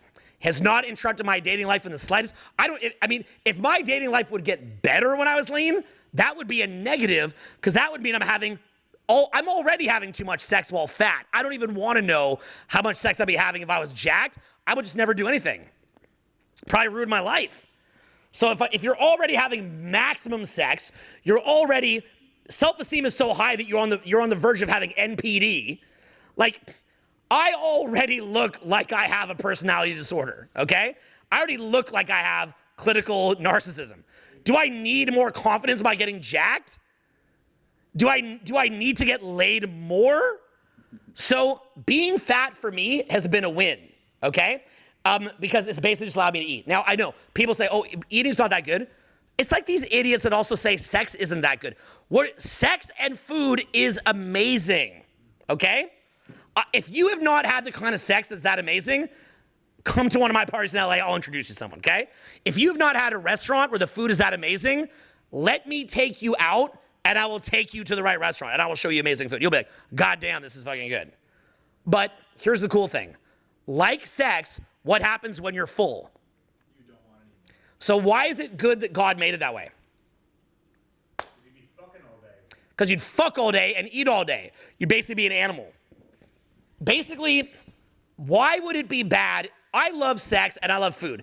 And any spiritual motherfucker who tells you like that's not spiritual can fuck off. Okay? Anyone tells you that food and sex are not fun, tell them, repeat this after me, tell them to fuck off. Say it. Fuck off. Okay? Like sex and food isn't good. Shut the fuck up. Okay? Fuck off. It's like this no-fap shit where they're like, badge of shame if you want to whack off. Guys, it's not gonna kill you if you whack off, okay? No-fap to me is basically, you know what that shit is to me? That's like, you're a little bitch who didn't make millions, who didn't fuck hot girls, so that you get pleasure. Like, I resisted to whack off my pee-pee. Okay? Like, it's such a small goal. Like, that's your version of climbing a mountain. Like, you didn't spank the monkey for a week. You think you're moving forward in your life. That's nothing.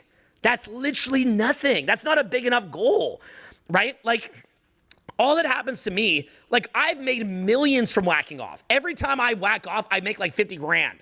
Why do you guys think that is? I literally get paid 50 grand every time I whack off. You're saving time. Because I just got back a whole day of fucking work. I don't gotta take some girl out and have sex. That's like a food fast, okay? So you're gonna tell me that you made more money when you didn't whack off? And then you went out and just fucking like started banging girls left and right all night, banging girls instead of staying home and whack off? If you whack off, you can get rid of the problem within 2-3 minutes and get back to work. And that's bad? Is this like Victorian era shit? Like, but for whacking off, right? You remember like Victorian era, like there's like this like long table, like you sit across from me, like we only have sex for children and otherwise it's a sin. Is it like that for whacking off? Like it's like you touch your pee-pee, you're a bad man.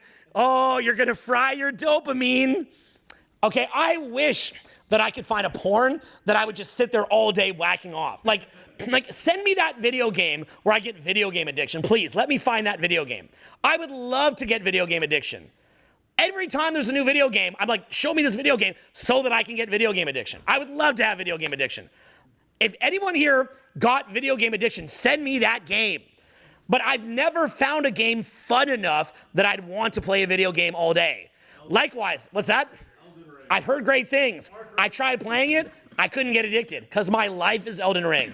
And in the same way, like I've tried to just find a great porn to jerk off to that I could just jerk off all day. I would love to jerk off all day for like a month. Come on. Just like full fab addiction all day, just jacking off.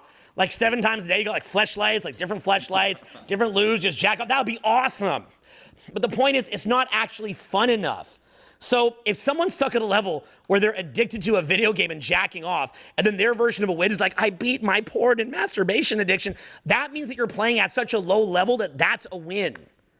That became a win. Like, if your version of a win is like, you got a membership at 24 Hour Fitness and you got a protein shake from GNC and then you got some abs and like you think that that is a win, that is such a small win. Like, do you understand? All that a guy that's jacked looks like to me is that he lives in a suburb somewhere, drives a Honda Accord, has a 24 Hour Fitness membership, and gets protein powder from GNC. That's what it looks like. He probably doesn't go anywhere. Then he's like, I'm going to measure my macros. Oh, I've got 160 gram protein today. I'll do all that shit later in my life so I don't die. And then all these fitness guys are like, you finally got your life together. I got my life together?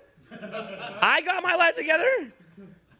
Because I went to GNC and I went to 24-hour fitness, I got my shit together. No, I just wanted to expand. I just wanted to be able to stretch out the win streak longer. And if I'm fat as I get older, I'll probably die. But if just not being fat is like the biggest thing, like, oh, and then you can finally get girls when you get jacked. Your game is so bad that you couldn't succeed because like your frame is so weak and your social skills are so weak that because you're out of shape, you couldn't meet a girl. Really?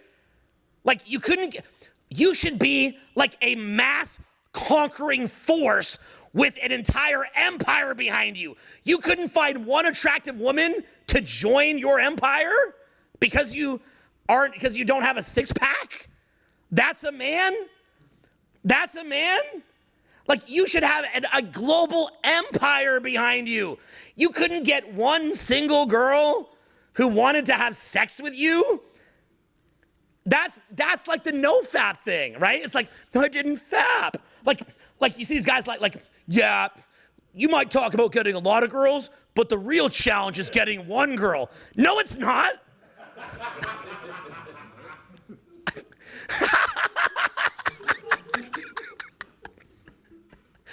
But the real challenge is can you get one girl? No, it's not.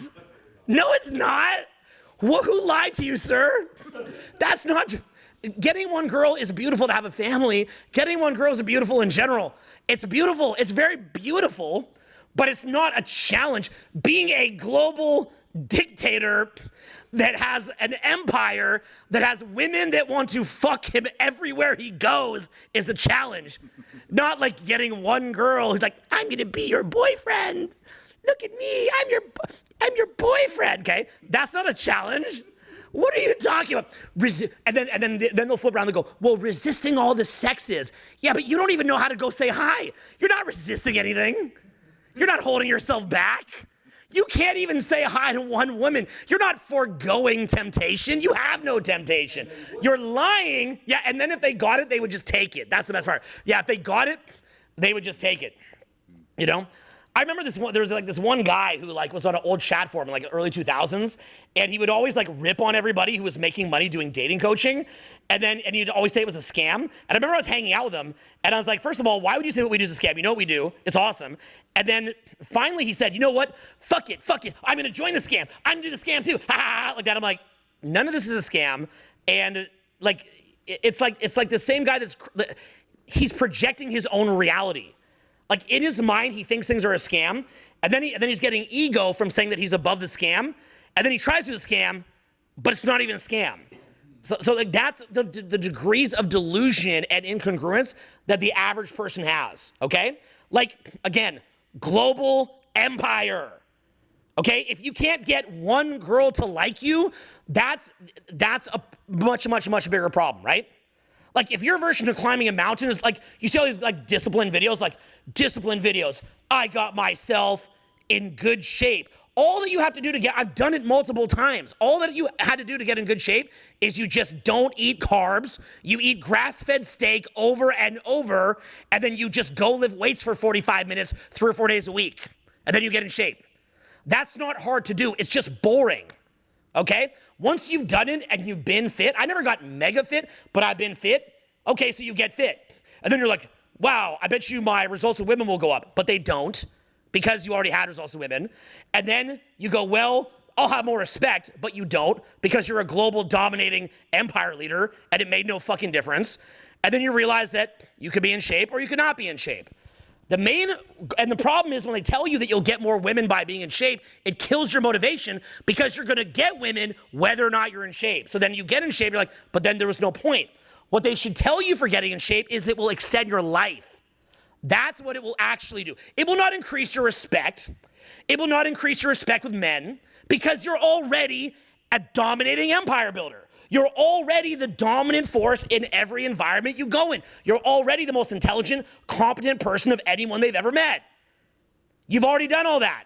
So none of it actually matters. These are lower level goals, right? You can finally start getting paid more when you're in shape because people respect you because they don't respect you when you're out of shape. Lies, not true. I've done over $100 million in sales. I've done it in shape. I've done it out of shape. I've had a dating life in shape. I've done it out of shape. So these are small level goals. And that's what I want to get into. So why is it good, circling back, why is it good that, okay, actually, let me finish that point. Okay.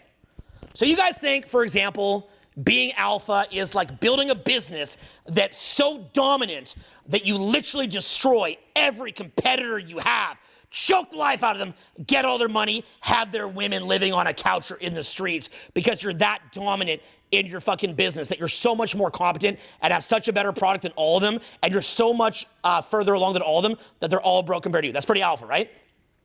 You know what the next level alpha is?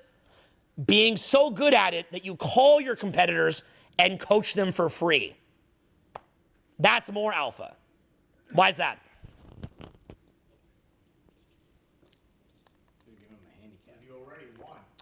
Because you're winning so fucking hard that you could show them everything and it won't reduce your light.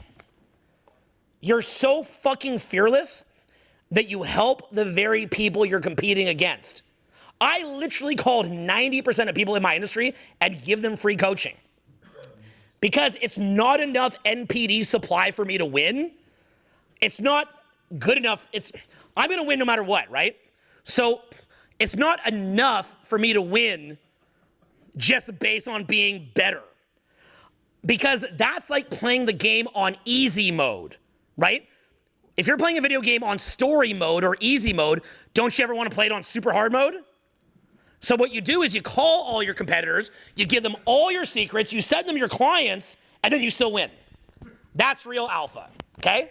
Now, alpha past that, then after you dominate, make millions of dollars, help everybody, and still dominate, then more alpha than that is you stop working. And you made so much cash, you just don't even work for like half a decade. That's even more alpha. But even more alpha than that is then you come back and then you dominate everyone again. Then, like Jordan in the second time he came back, right? Because Jordan was so alpha, he left after 3 championships, then he came back. Then you dominate again.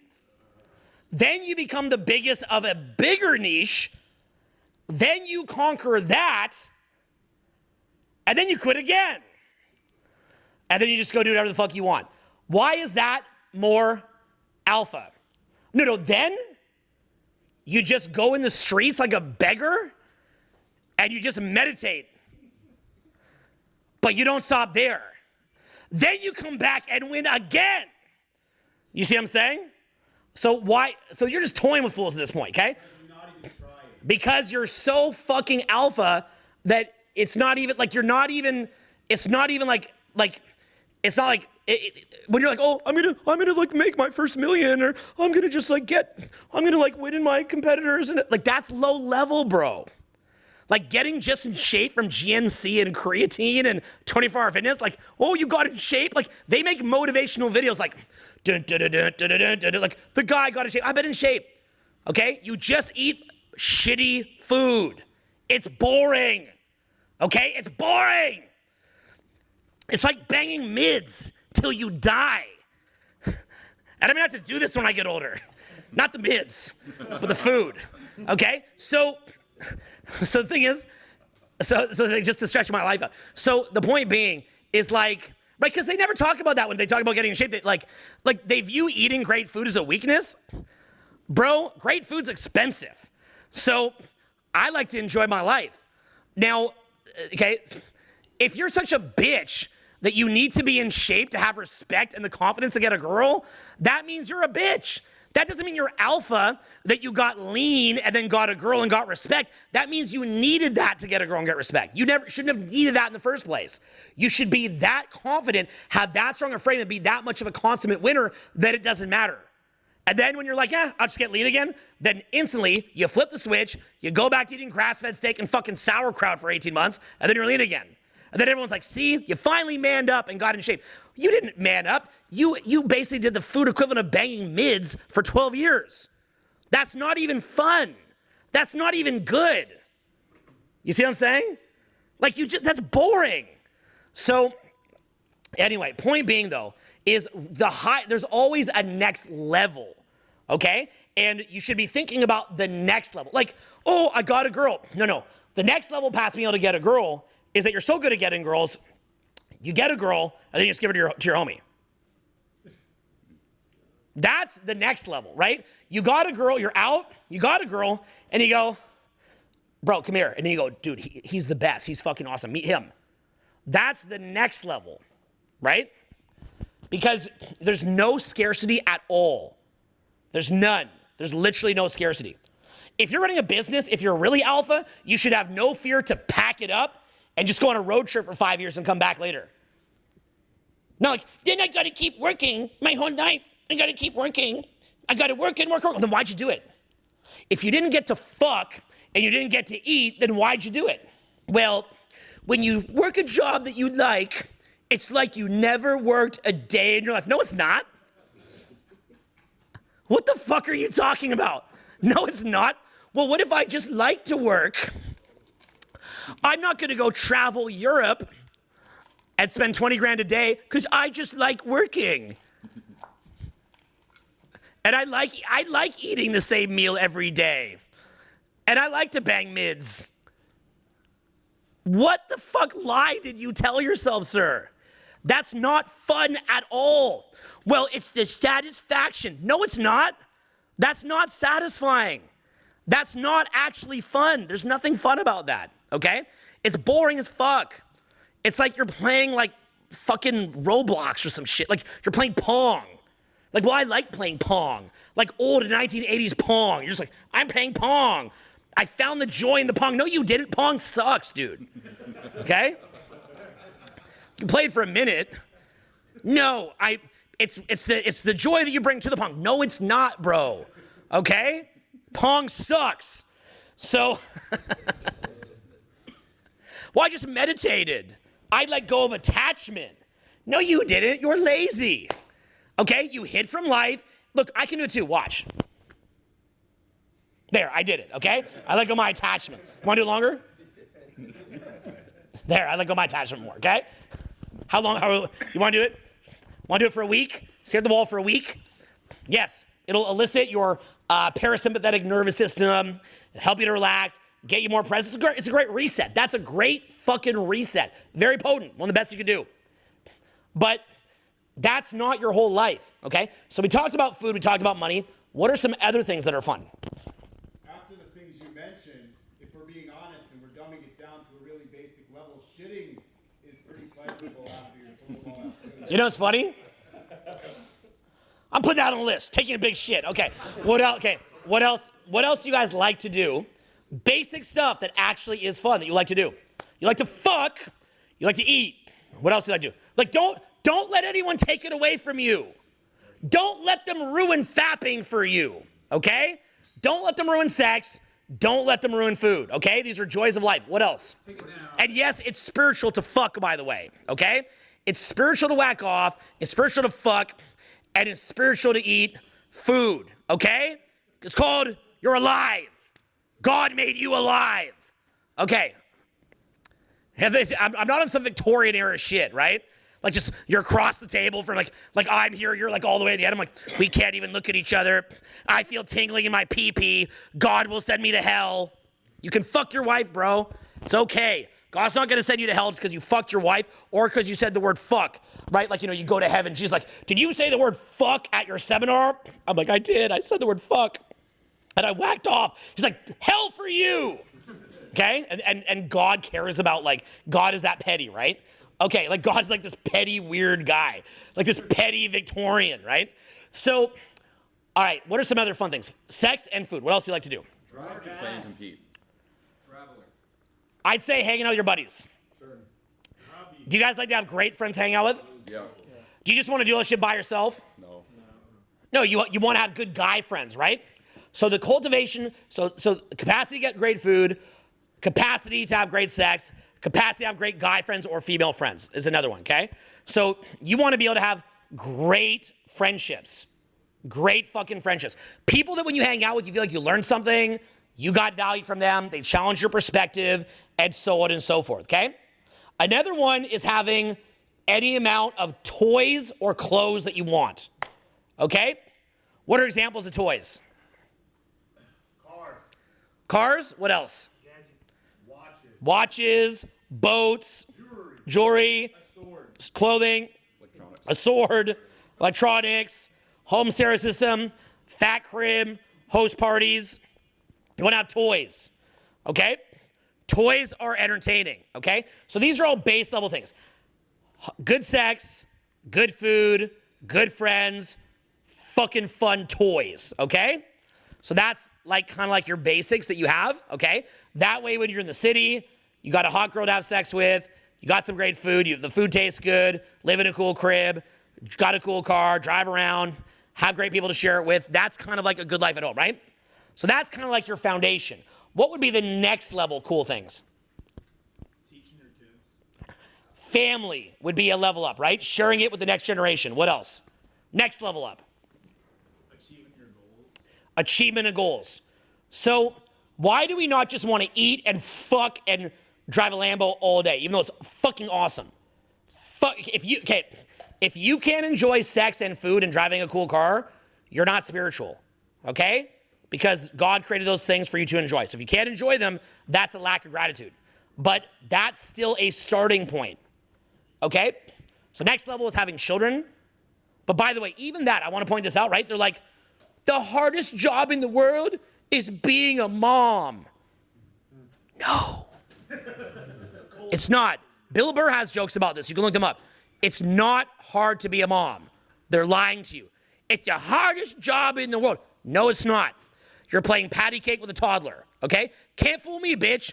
I took my kids on road trips. It wasn't hard, okay?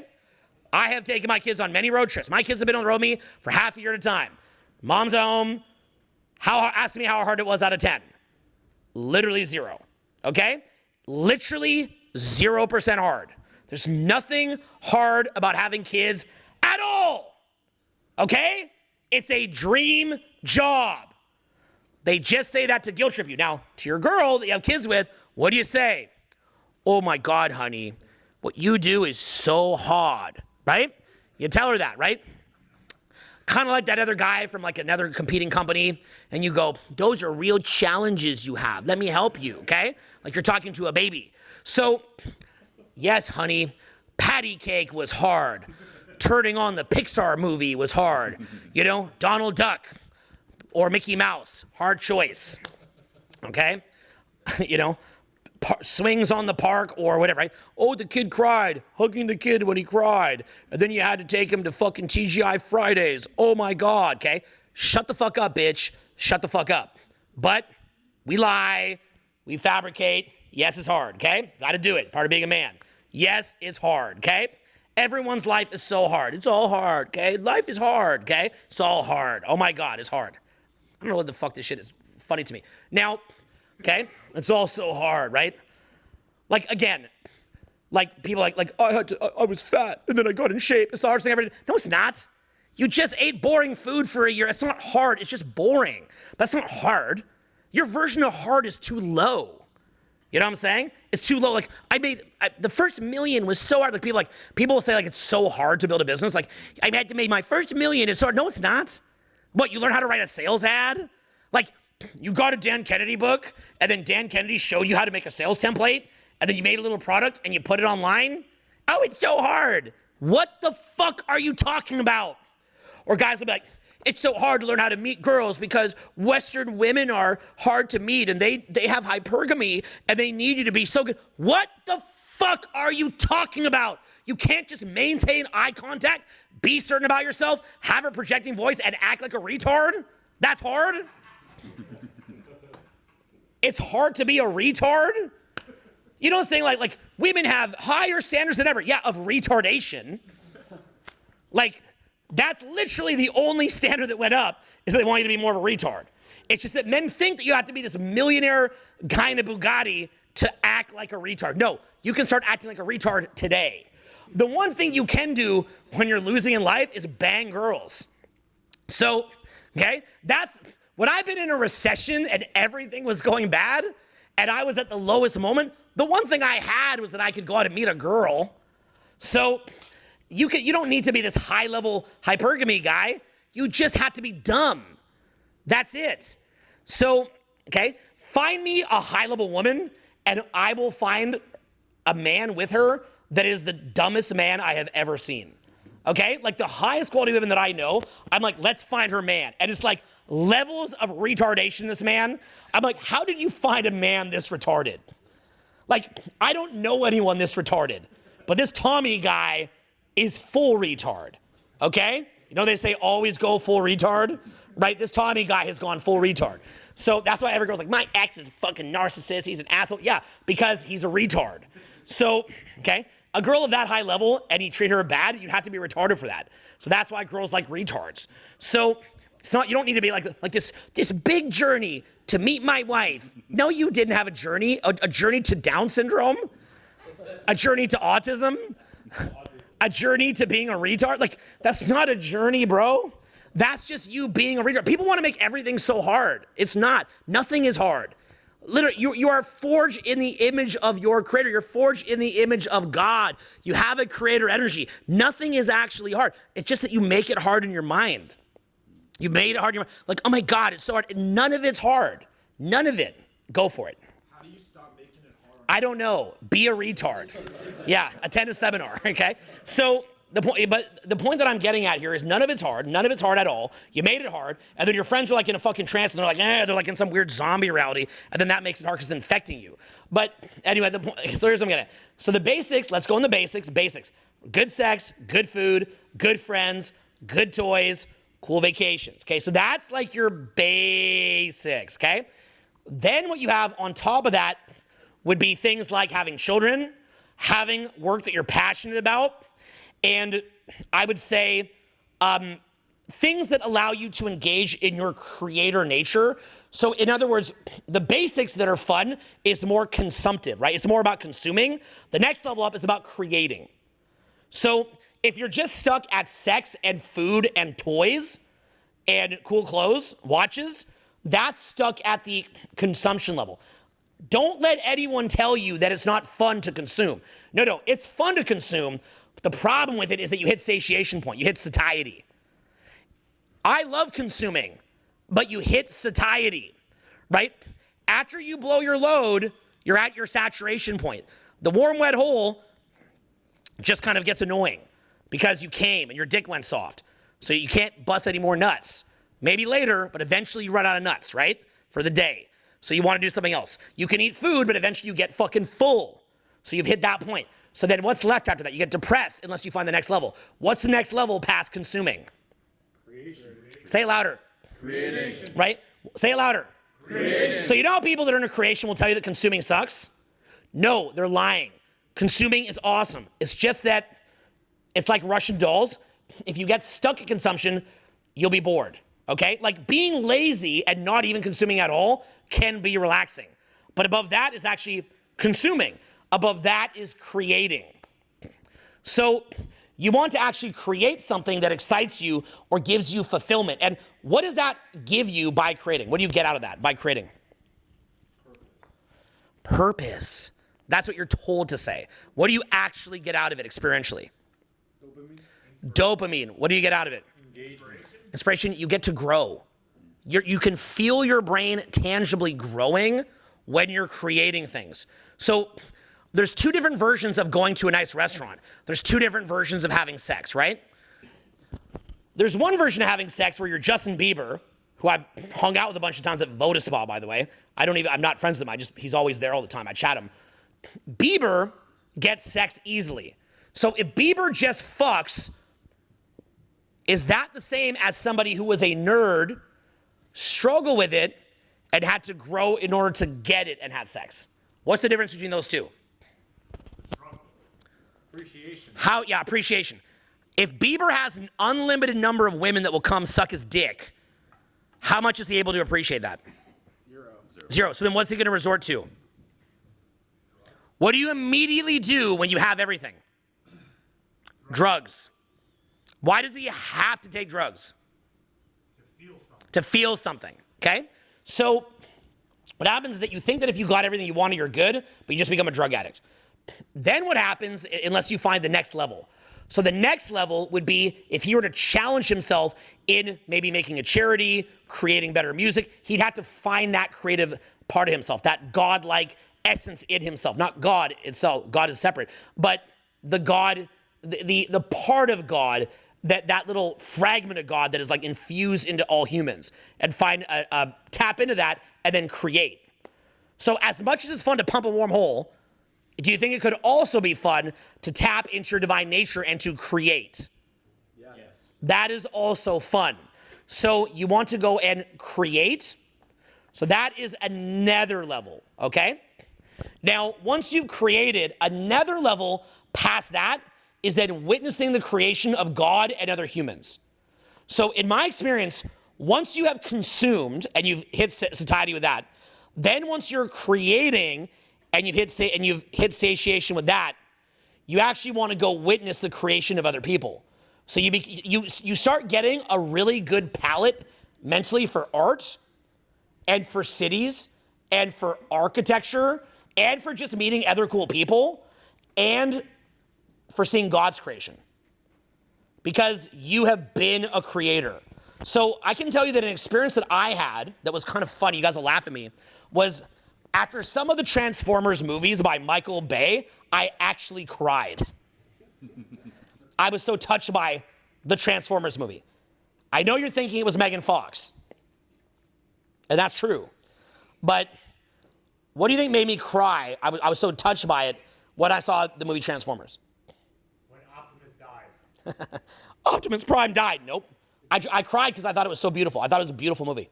What was beautiful about Transformers? Movies and how far we've come, and it's like the pinnacle of like how do you go. Yeah, he said advancement in movies, how far you come. You know what I thought about? I thought about all those people in an office or wherever they are, dedicated to making every little fucking graphic and making it so perfect, imagining how much delight and joy that they would bring to the masses, even if it's a little dumbed down. But the masses are where they're at. Everyone's at where they're at. They need joy too.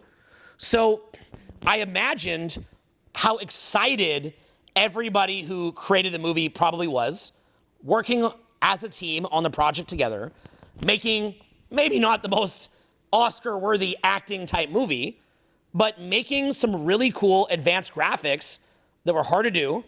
I bet you there was a lot of people in there that stretched themselves to do it, people who had sleepless nights to do it, to make the movie that a bunch of assholes that never created shit will go, fuck Transformers, right? So I thought, right, just like people who watch my stuff, like how much goes into doing a seminar like this, and would watch the video and go, that sucks. Like, yeah, bro, it really sucks that I went out and worked on this for a quarter century, spent millions to put this out for free for you, put a huge amount of effort in the production and the people and the content and everything, gave it to you for free, literally got it for free, but it sucks. And I'm not offended by that because I understand that person never created anything. So they don't have an appreciation for anything creative. And also, they're probably triggered because they're watching someone else at the edge of their creativity. Mark Manson, if you guys know Mark Manson, he wrote the book, what are the two really good books? Well, he wrote The Subtle Art of Not Giving a Fuck, and, okay. So they're a little more mainstream. I peruse them, but he got a lot of success from that. Mark used to watch my stuff, and he would do these 20-chapter teardowns of my content. It was weird. I had never even looked at his content, and he would say that I copied him. I'd never looked at it. I'm sure his content's really good. I've heard great things about his content. He's got a book called Models. I've heard great things about it. But the point being is that he would do that. And so I remember I was like, some people would send this to me, like this guy who has a good following, he's ripping on you. I was like, huh, interesting. I was like, I'd check it out, I'd read it. I'm like, I wonder who this guy is. So I'd go look at articles that he wrote, and you know what I realized? This guy's a fucking genius. This guy's really, really, really smart. Why would somebody this intelligent, who me and him are thinking very similarly in so many topics, we should be like allies, we should be homies and be friends and actually build something together and collaborate. Why is he getting triggered like this? I wondered. And you know what I thought to myself? He has a great gift in him that he hasn't released to the world yet. So his anger at me was as someone who was releasing his gift, and he was mad at himself for not releasing his gift. And so he was discharging that with his like 20-page, 20-chapter like teardown thing. Like, who does that? Like, who spends that much time ripping somebody else's creative work? He's doing that because he has something beautiful in him. And I said, I'm never going to dog this guy out or critique him because I believe that he's got something genius in him and he's going to blow up. I think he's going to blow up. But he's working through his own frustration. And I said that because, again, like, his material, my material, had a lot of the same holistic principles, like very holistic, very about being natural, very core principle based, not like at the surface, no easy answers, like really, really good. Well, guess what? He became eventually more famous than me. So he actually blew up. So that's not a coincidence, right? That was something in him. That was his creator nature that he was playing with at doing really great content, but not getting the visibility and the distribution. And then finally he released the Kraken, right? He let it out. So what happens is that when we don't create, look, when we don't consume, okay, when we don't get the sex we want, get the food we want, get the toys we want, is that actually spiritual? Or is that actually put a dark sadness in us? It's a dark sadness. It's a part of us. They tell us to suppress it. They tell us to get rid of it. That's not true. It's not about getting rid of it. It's about getting the message from it. There's a girl named Vanessa Fontana, who I think is like the best female creator on the internet. Best female self-help girl. I don't know why, maybe, I don't know what's wrong with my brain, but for some reason I put like female self-help, male self-help. It's like kind of a different niche to me, but she's my favorite female one. And she had a post where she wrote, don't give in to like comparing yourself to other people. And if you look at other people doing better than you, it might frustrate you, and don't give in to that. Is that actually the full picture though? What could be healthy about looking at another person and feeling envy? What could be healthy about that? Why do we have that? Is it just the devil? Is it the devil? Is it Satan? Satan made you have envy? It's one of the deadly sins? What is the function of envy that is healthy? What's that? Get better systems. She's probably someone with the potential and capacity to be the top female self-help guru. Again, for whatever reason I put women and men in, it's just a different niche, different kind of, it's like the same, but a different focus, right? So she could be the top one. If you actually go look her up, she probably could be the top one. She had the core talents there. Unfortunately, core talent, much like Mark Manson, core talent is not always enough to propel you into that degree of visibility. So the point that I'm getting at is, if she's saying, oh, I feel like I shouldn't feel envy, that's actually ignoring the function of that envy.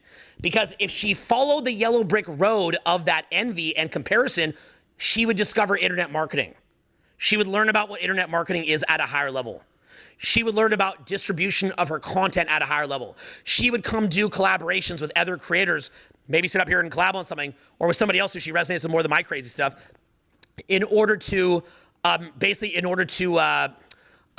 her brand, right? So is that envy and comparison bad or good?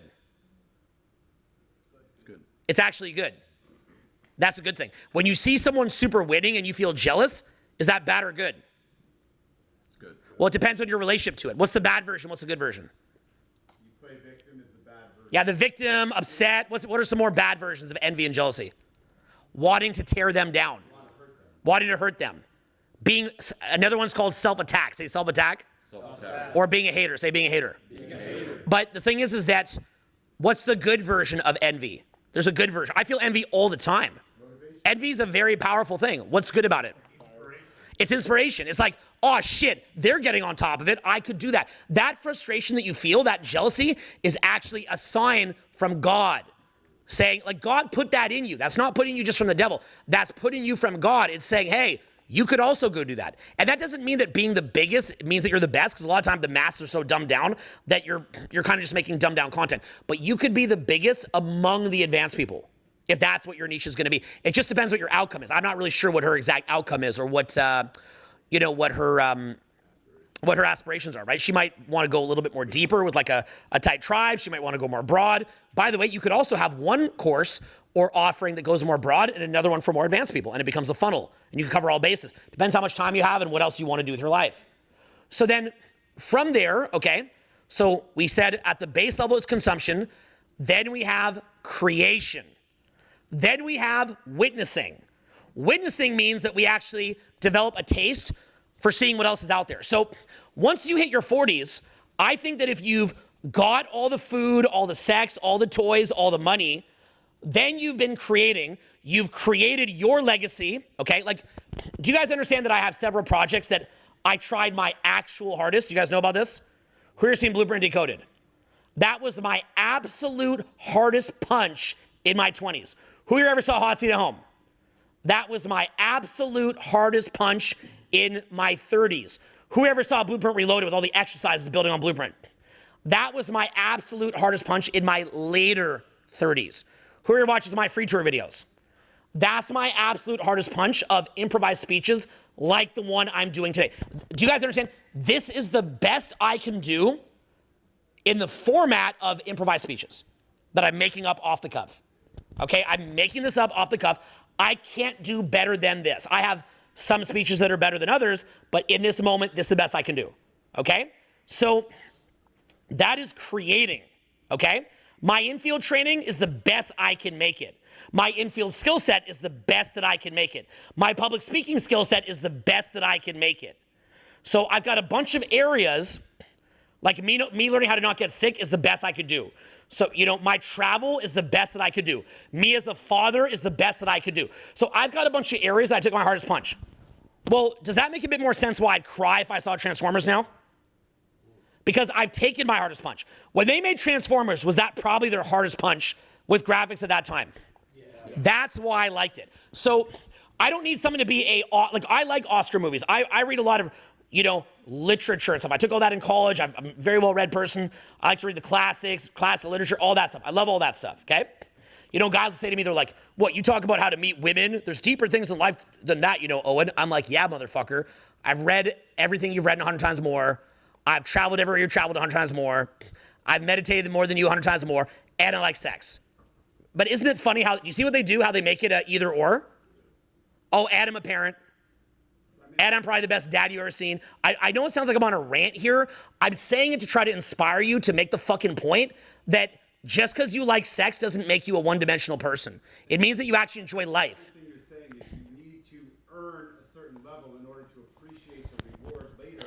And if you take that element of the Transformers movie, the biggest version of that, if you understand it, if you really get what's going on, you're looking at the story of Jesus Christ when he enters this world to appreciate the process he built and just sit there and witness what the You know what's funny? I thought you were going to take that in a crazy direction, then you pulled it back together for me. Okay, yeah, what he basically said was he was like, you went to Transformers, then you went to the process of Jesus. I'm like, where's this going? But I like where he took it. But basically what he said was, yeah, because you're entering into the world for a larger appreciation of that process, right? So God entering the world actually to see and experience the world. So the point is that when you've given your hardest punch, now you can look at when someone's trying their hardest, and rather than it making you mad, like what happened with Mark Manson, instead what happens is it actually brings you joy. You go to the opposite because you now have the capacity to appreciate art, creativity, and all those things because you have also created. So it increases your palette, okay? So look at your life. First, you learn to get stuff. Then you're learning more to build things that are your passion, not just things to get money. Then you're learning to have an appreciation for things other than just creating. So even someone who says, I'm going to work till the day I die because I don't want to retire and go into being passive and lazy, is that really the best path? Like if you've got $100 million, is the best path to just keep building more businesses? Necessarily, it might be. But is it necessarily the best path? No. Would it also be just as engaging to go actually appreciate the world and have a real palate for what you're saying? Not like a rich kid that just takes drugs because they never create anything, so they can't even appreciate anything. You can't appreciate it until you create it. You can't appreciate it fully. That's why there's haters. But would it not be better at some point to go and see the world? I did that for 5 years. That was by far the biggest path of my growth than making just more cash or getting laid more. Okay?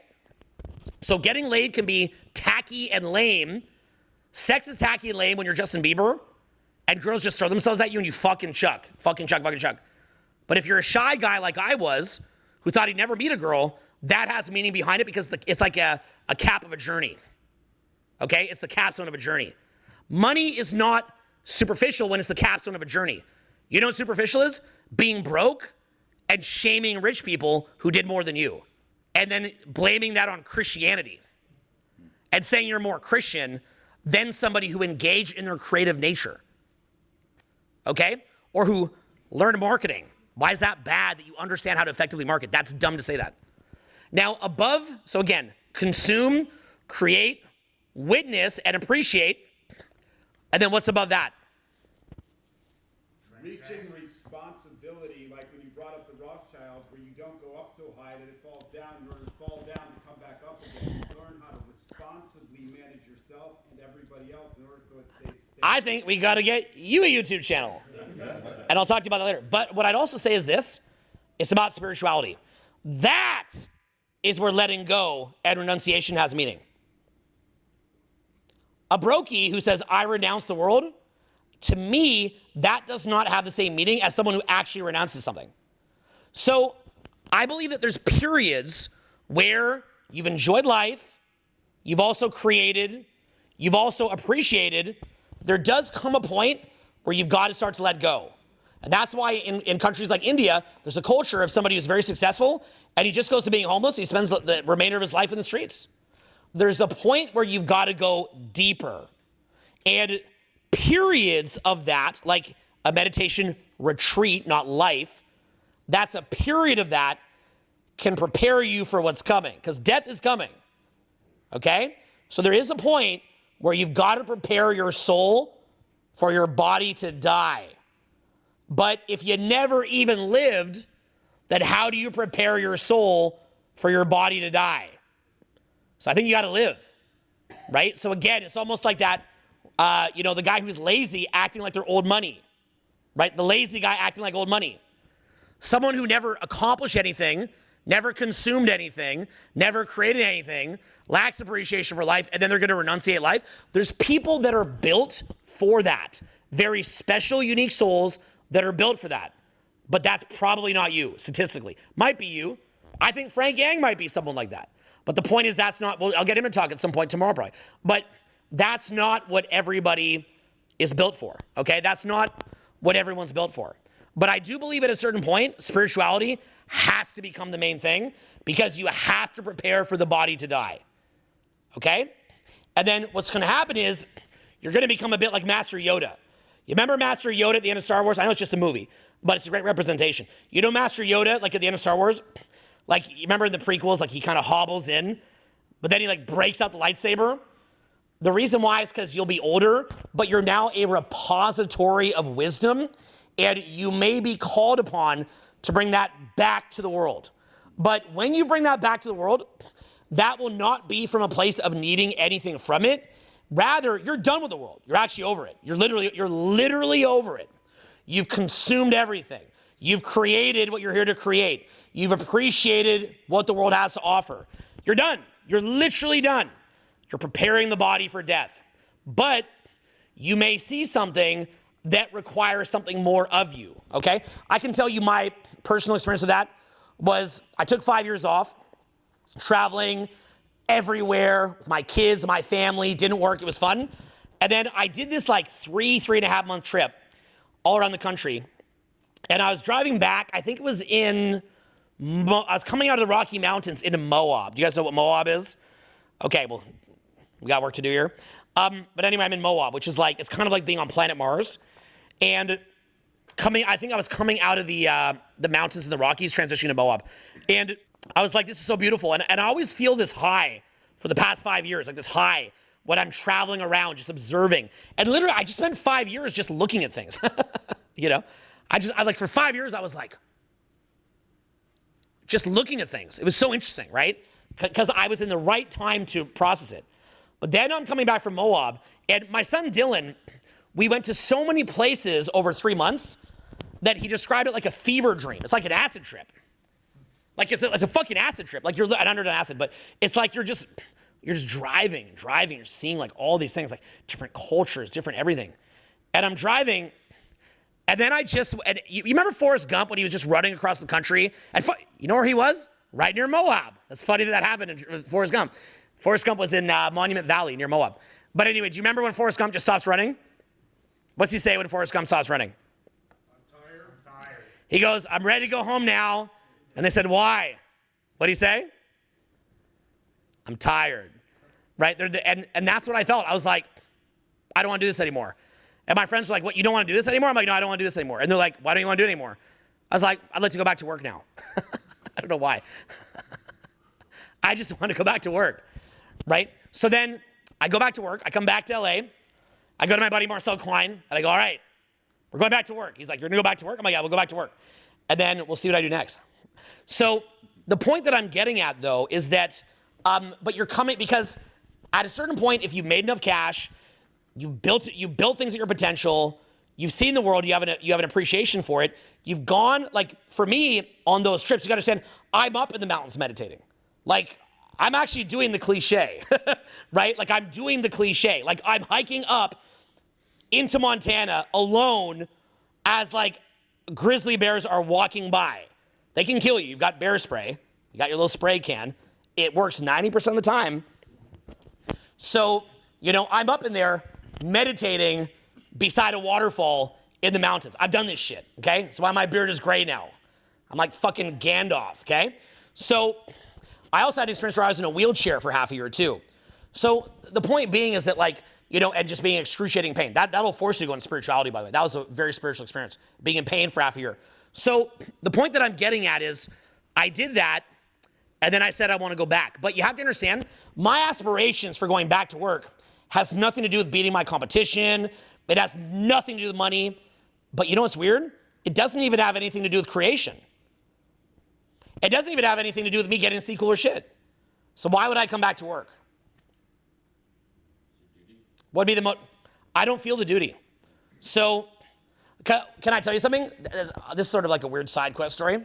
So I always had the belief that the reason why I had the wisdom that I built for many years off what I did, I always believed that it was because I would give it to others. And I always believed that that if I stopped perpetually giving it to others, that the wisdom would go away. The voice would go away. And because I'm not a spiritual channel, I'm not even sure if I believe that's real or people lie about that, but I could see why people think about the way they experience it as a spiritual channel, because if you learn what your higher self is and you kind of learn to tap into it and you let it say what it's going to say and you kind of get out of its way and you let it do what it's going to do, it's very, very creative. And so I always thought that if I was to stop continually taking that wisdom and distributing it, I thought that I would lose that power. That was why I put myself at great risk, putting out a lot of the older content that would get me in trouble, because I felt a spiritual responsibility to do it, even though I know that my content is crass and crazy, but it actually helps people with a real problem. So I felt a very bad problem, by the way. So I felt a responsibility to do it. So anyway, if you understand what some people call talking to God, anyone who tells you they're talking to God is lying, because you don't necessarily know if that's God or not. We don't know, right? The human mind is crazy, okay?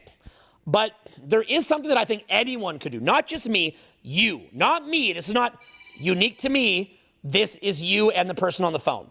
So what it basically is that if you get out of your own way and you just get into a deeply, deeply spiritual place of deep presence, a voice will come and it will start talking to you. But this is different from schizophrenia, and I don't know if that's really channeling or what that is. But basically, you just have to learn to get out of its way. Look, here's what you do, okay? Look, you ever been, I'll break this down real simple, like, so it's not all guru. You ever been in the worst fucking mood of your fucking life, and then you just start saying a grip of mean, demonic shit? You ever do that? It's just the opposite of that. That's all it is, okay? You basically just put yourself in the best, instead of the worst state, and whatever demon shit's gonna come out of your mouth, you put yourself in the most elevated place possible. By the way, what allows you to do that?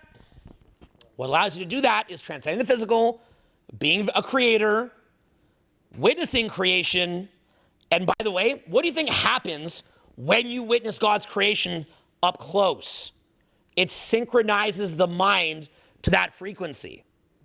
So going into nature and witnessing will prepare you for spirituality in a deeper way. So basically what you can do is you go in that. So what happened to me when I broke my leg was I had this weird thing where I thought I was being punished for not going back and continuing to do what I was doing. But the thing is that when I was on the road and I was in nature, I was always stopping to record what I was learning. I just never put any of it out. It's actually all recorded. It's all coming out. It's crazy what's coming out. You guys will see it later, okay? Buckle up. Like, buckle the fuck up. Buckle the fuck, like, buckle. Like, I'm gonna, like, pull the curtain back, dude. Like, I'm gonna rip the fucking veil. Wait till you see this. And it's all recorded. It's already done. I've done it. It's like sitting on hard drives. The veil tearing's in a hard drive. It's in a lacy hard drive. So basically, what you have is, I was doing that. So I knew it was not bad what I was doing, but I felt a guilt for not fully just being back in the fight all the time. But I also knew that I could not be in the fight at that point and that I need to grow the roots deeper. So I knew I need to go to nature for half a decade to grow the roots deeper. So then what happened was I had broken my leg, which is very bad, really excruciating, really bad, okay? I can show you the videos of it. It's disgusting, really horrible what happened. They thought I wouldn't walk again. So I was sitting there, and then I basically, if you actually see the videos of how bad the injury was, it's really disgusting and horrible. But if you see me after the injury, I look completely normal and fine. The reason why that is because when you're spiritually trained, you're going to go in this very deep state of spirituality when you get injured. So you kind of get a high off it. So it's basically like I was high naturally. So all the doctors and the nurses and the people in the ambulance were like freaking out because they're like, why does this guy just look normal? Like, why does he look like in a better mood than us? They're used to people screaming and freaking out. I actually went into some states of freaking out and screaming, and then I'd come out of it. Like, I'd go back down to earth and I'd go back up. So what happened was I basically allowed that voice to come in my brain, and I asked it, I said, is this my punishment for not being back working? Are you trying to send me back in a wheelchair so I go back to work? And the voice told me, and again, this is not schizophrenia, and this is not necessarily even God, but the thing is that if you have a higher self and a higher state, and you are made by God, whether that's God or not doesn't matter. Do you guys follow that? Yes. Like, whether or not the four Gospels, Matthew, Mark, Luke, and John, was written directly by God, or that God just willed it that would get distributed, does it really matter at that point? It's still from God. So the point is that we have that higher self. And so what happened was I just let that run. And what it told me was, basically it said, you don't have to do anything else anymore. You did enough. So you can stop now. If you want to, you can stop. And it said, I'm not going to take it away, but I'm asking you as my friend if you could go back to work. So that's what it said to me. So it's like basically like you'll continue to have the wisdom, you'll continue to have the insight, but I'm not asking you, I'm not going to take anything away from you. I'm not even going to give you more. You'll have everything, you'll be given everything, but I'm just asking you as my friend if you could go back. That was really fucking me up, actually. Yeah. So that was how I experienced that. And again, I want to emphasize, everybody has that, okay? Every single one of you in here, I'm actually trying to not talk the whole thing. I'll start crying if I think about it. So basically, every single one of you guys has that, okay? All of you guys have that voice, and all of you guys have these capacities that we're talking about. Now, what happens is, let's go full circle. Remember when I started the seminar, I said, rich kids are fucked. That's because a rich kid is not likely to get to take this journey, okay? A broke person is much more likely to get to take this journey. A rich kid is actually being taught what hell is by God. They're being taught what hell is. So whatever position you're in, you are in the best possible position to get the lessons that you're here to get. You're in the best possible positions to undergo this journey of what humanity is meant to be. Something like a psychedelic is meant to draw your attention towards the fact that you're already on a psychedelic. I don't do psychedelics. But you guys see that? You're in a psychedelic.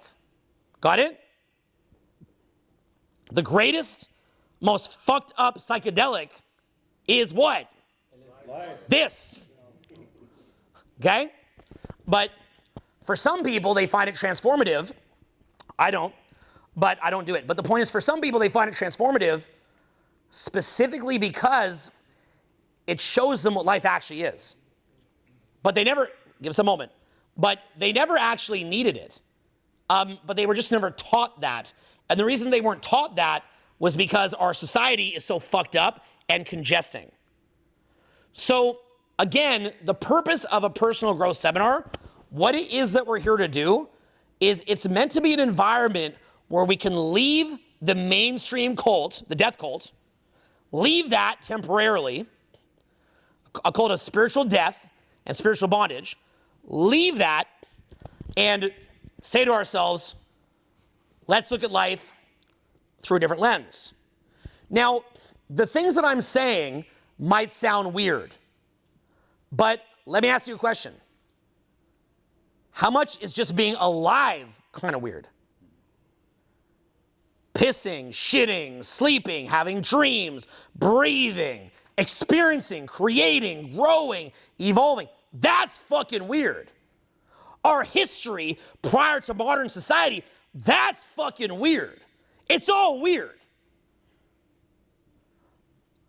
This is the real. Modern society is meant to buffer you from the lights. It's meant to buffer you from the real, okay? It's meant to say, we'll provide you a narrative.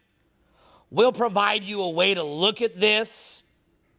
We'll provide you a way to avoid the deeper questions of life.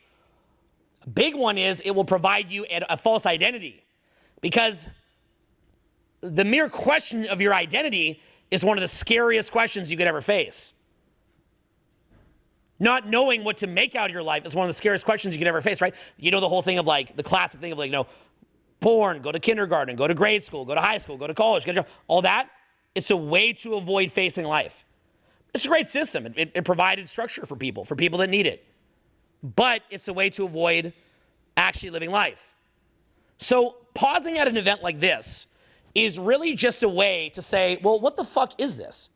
Let's get Owen's take. What's Owen think this is, right? I'm just one guy. Don't ever let a guy at the front of a crowd make you think he's the man just because he's in front of a crowd and knows how to be a good orator. Everything I'm saying can be fucking bullshit. Only believe what I'm saying if you can track that in your own experience. Be open-minded to what I'm saying if it doesn't, because clearly I've done some things, but don't take it as dogma. Nothing is dogma. One of the things they'll tell you is that on your spiritual path, you've got to cut off the head of the Buddha, okay? Put that down, okay? Because I want you to focus on the seminar. That's another filter, okay? In other words, you've got to, okay, Jed McKenna talks about this, one of Frank Yang's favorite people. I love Jed McKenna, although weird character. He says you've got to see Buddha's dead, rotting head on a pike. What does that mean that Buddha's dead, rotting head is on a pike? Because if you see the Buddha, you're not the Buddha yet. It's also that you're still getting it from outside yourself.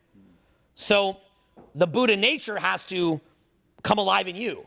It can't be like the Buddha said this, right? It has to track with your experience, and it has to be an alchemy that is a transmutation of your soul. It's the alchemy of the soul. You're going to be the Buddha, you don't see the Buddha. The camera does not take a picture of itself. When you become the Buddha, you no longer see the Buddha. What are you even talking about? Got it. So what I'd say is this. Don't just take what I'm saying as dogma, as a substitute for what the mainstream is giving you.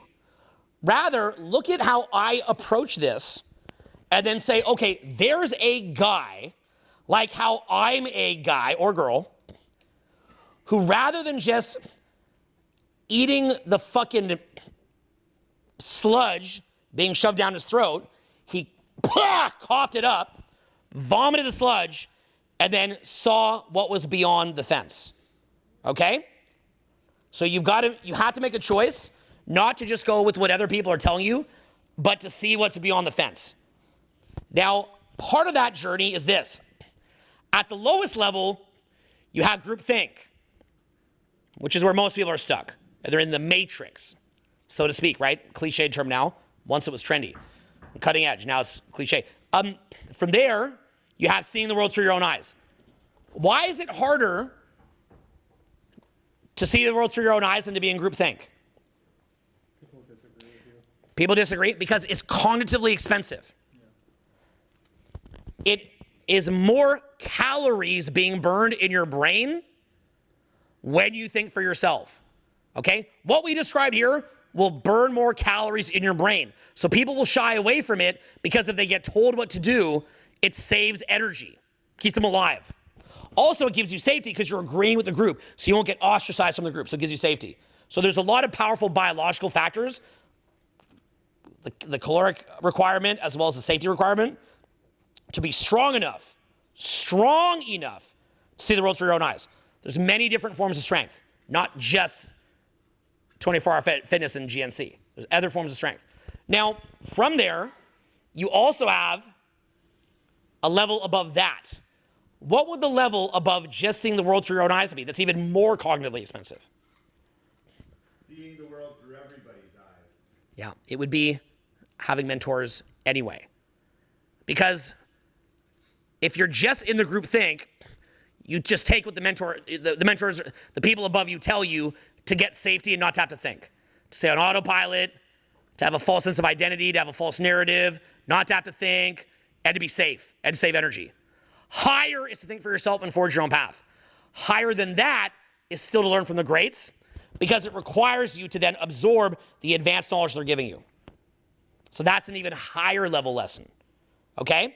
So what I'm trying to relate to you there is that if you attempt to reinvent the wheel all from scratch because you're so cool not in group think, you're literally not tapping into thousands upon thousands, if not millions of people that have gone there before you, whose shoulders you could have stood on top of, and then you could have conquered the next thing, okay?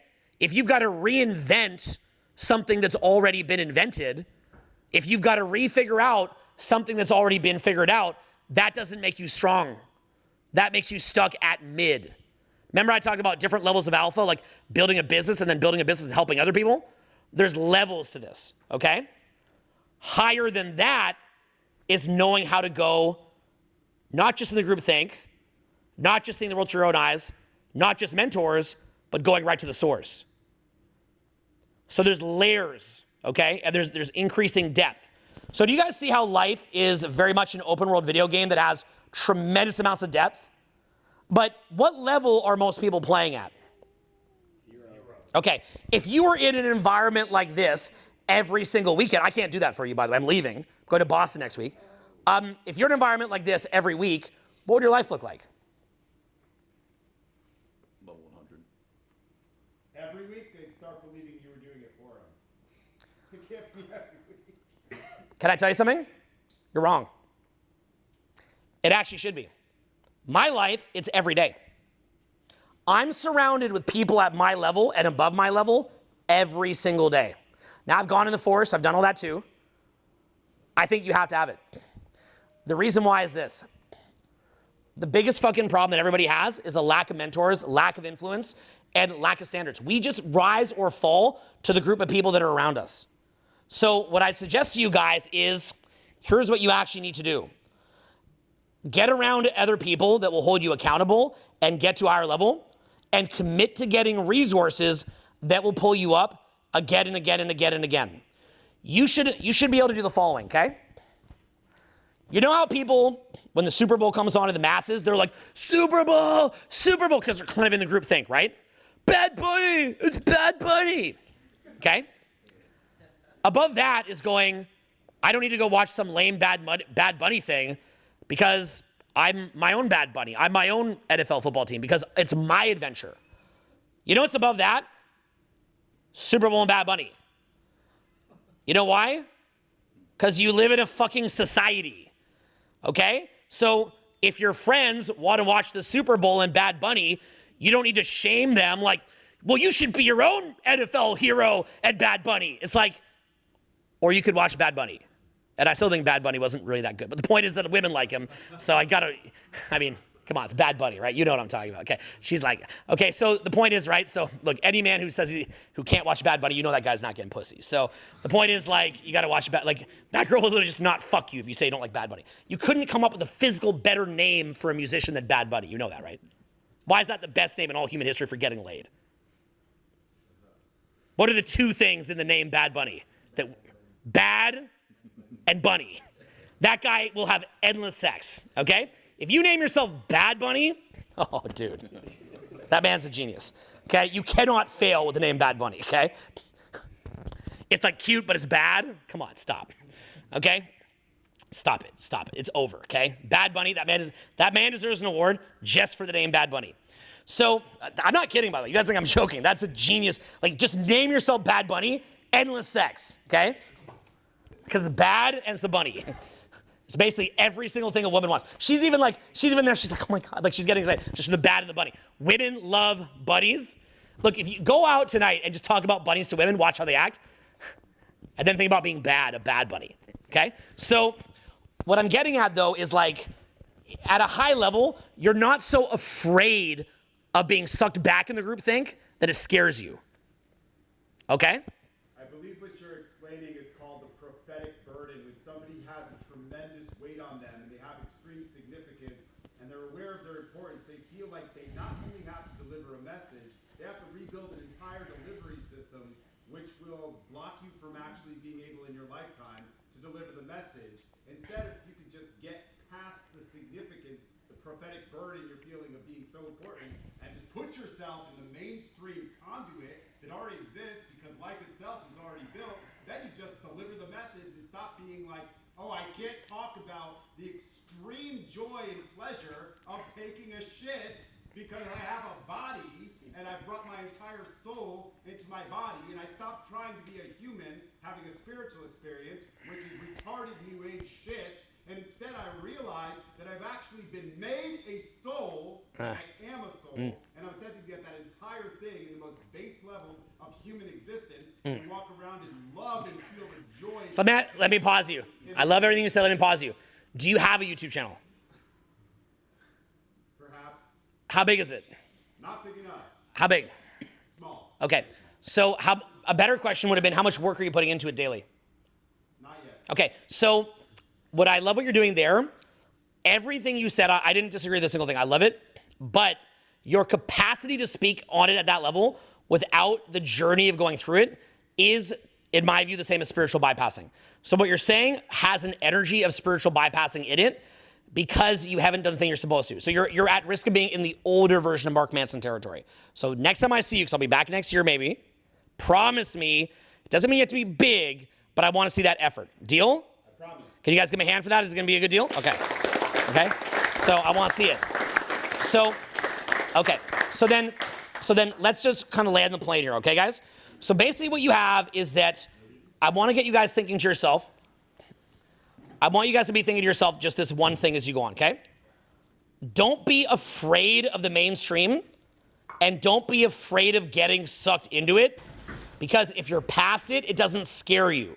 So if you're standing in opposition to the mainstream, what does that mean? If you're in opposite, like, I hate the mainstream.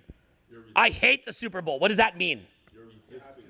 That means it's still controlling you, right? It's like if you're trying to become more jacked to prove something to your ex, what does that mean? It means they still have power. Yeah, they have power over you and you're still in love with them. You hate an aspect of yourself. So don't be in reaction to the mainstream. You see what I'm saying? Okay? So when someone tells me like, I'm on the nofap, what's that tell you? They're not actually over it. Okay? It's not going to kill you if you jerked off. Okay? Okay, give us a minute, okay? So basically what you have is this. So what if so when someone has that degree of a reaction to it, okay, that means they're still opposed to it. So when you guys see me here, right, and I'm really, really, really engaged with public speaking, in your guys' mind, it's hard to imagine me not as a speaker. Agreed? Could you guys imagine me just giving up now and just being like, oh, that was good. I'll see you later. Actually, Yeah, I could easily do it. So the thing is, yeah, easily. So the thing that I'd say is this. I'll just drop the mic, done. Right? The reason why that is what allows me to be a stronger speaker. So by trimming the attachments around it and by saying, I don't hate the mainstream, I don't hate the matrix, I don't hate anything. I don't hate fapping. I don't hate anything. I don't care. Okay? Then that allows you to be above it, which then allows you to come contribute to it. Quick question, yeah? How do you free yourself from attachment? Well, again, that's spiritual bypassing, right? So what's the real? It's like I was saying about Vanessa Fontana, who said, who in my opinion is the strongest female teacher that I've seen online, with the most potential, and who already might be doing everything she wants to do. I don't know her ambitions. But what I'm getting at is she asked the question, or she was saying, don't allow yourself to feel comparison and envy of somebody else. You're on your journey. But I'm saying, feel the envy, feel the comparison, don't be afraid of it. It's healthy. But it depends on your relationship to the envy and to the jealousy or the envy. Right? So is that envy self-attack? Is that envy ego? Is that envy a demon? Is that envy wanting to tear them down? Is that an envy way to bash yourself over the head with a stick? Or is that envy saying, you have a gift. Wake the fuck up. This is your next step. Remember I told you, sex is great. Why can't you enjoy really good sex? Like, you can't enjoy sex? You're afraid of sex? Like these guys that are afraid of fap. Like, dude, it's just jerking off. Like, chill, dude. It's not even enough to make a movement about. That's like the no tablecloth movement. It's like the no water, like, don't touch the water bottle. Like, it's not enough to be a subject we're talking about. I don't care about the dopamine. That just, you're playing at such a low level at that point. So don't be afraid that you have attachment. What we described here is a journey. If right now you have an attachment that you want some money, go get some money. Right? Like, get paid. So basically tell me that your needs to be satiated in order to move on to a higher grade. Well, I would say that there's a point where the need is so demonic and ego-driven that it's blocking you from your potential. But there's a healthy version of that need. It's not all evil, okay? Like, I want a nice car. Evil! Like, again, we're not the Victorian era, like, across the table, like, only sex to reproduce or we go to hell. Like, let me explain this to you decisively to really convince you, okay? What is the easiest way to make money in the fucking world where you don't have to produce food, you don't have to make a farm, you don't have to hunt an animal, you don't have to build a computer, you don't have to build a car, you don't have to make a seminar. What's the easiest way for you to get paid? People will line up to fucking pay you. What's the easiest way? Shame them. Shame them. Devil, Satan, shame. I love the Bible. I love the four Gospels, my four favorite books, by the way. Shame, literally my favorite. Shame, bad, you're bad. Atone. Time for you to atone. Guilt tripping people. It's the classic way to get paid. Best manipulation, best gaslighting ever, right? So they tell you, you want to drive a nice car, you're bad. Maybe you just want to drive a car, dude. Record yourself on a subject that you're passionate about. Make some Instagram reels out of your phone. Learn how to write a little sales ad and sell it and get your car. Why do we have to turn this into like, relinquish the need for the car? Like, why, dude? You can get the car. But if you get stuck at the car and you don't create anything, you're not living life. That's why a rich kid can't enjoy it and takes drugs. If you're gonna witness, if you're not gonna go witness other creation, then then you're not evolving from what you created to appreciate what others created. If you don't go into your spirit, you're not getting ready to die. So if right now, how old are you? I'm 32. You're 32. That's very fucking young. You're coming into your prime. If your 32-year-old brain tells you you'd like a car, maybe that's because you should have a car. But if I really want to get paid, I can shame you, tell you you're bad for wanting a car, and come meditate at my ashram for 10 years. But do my dishes, bitch. And if you're horny and you want sexy time, you're bad and evil, right? Your desires are from the devil. No, sex is pleasurable. But people, you see what I'm saying? So you can, but if you need sex, like a sex addict, that's funneling negative energy. Maybe that's funneling, feeding trauma energy, feeding evil. So it depends on your relationship to it. Do you have a healthy relationship or an unhealthy relationship? People have an unhealthy relationship to the Super Bowl and Bad Bunny, and then there's a healthy relationship to the Super Bowl and Bad Bunny. It just depends on the nature of the relationship to it. So right now, your relationship is you have attachment to it. You're an intelligent man.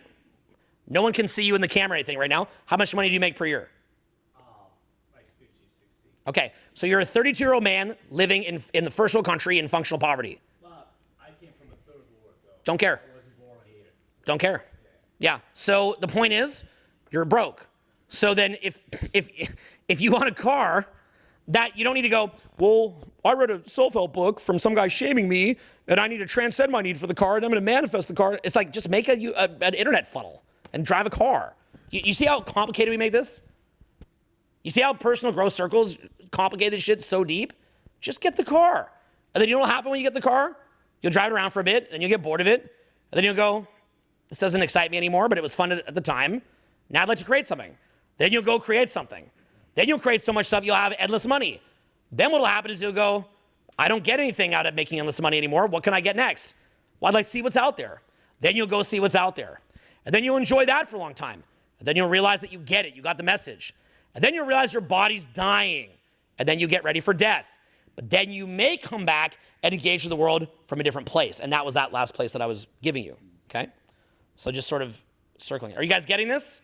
Yeah. So again, to wrap it, and we're going to wind this down, here's what I want to leave you with. Our society is meant to hide us from this. And this is just my model that I made up here in the room. I made this up. I never said this up before. Okay? I never said it like this before. I made it up. Do you guys understand that? How long was I talking? Like 3 hours, 2 hours? Yeah. 2.5? Okay. So for 2.5 hours, I just made up some bullshit. Okay? So this is me making up some bullshit for 2.5 hours. So what happened was, what was the question that you asked me? What was it? You had a question. You were the one that invented the seminar. That's why I come to seminars, so I get good questions. What was the question that you asked me? Do you remember?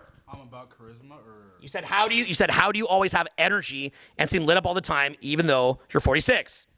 yeah, Remember that question? yeah, So are you satisfied with your answer now? I'm satisfied with my answer. Thank you. Give me a hand for creating the question. Okay?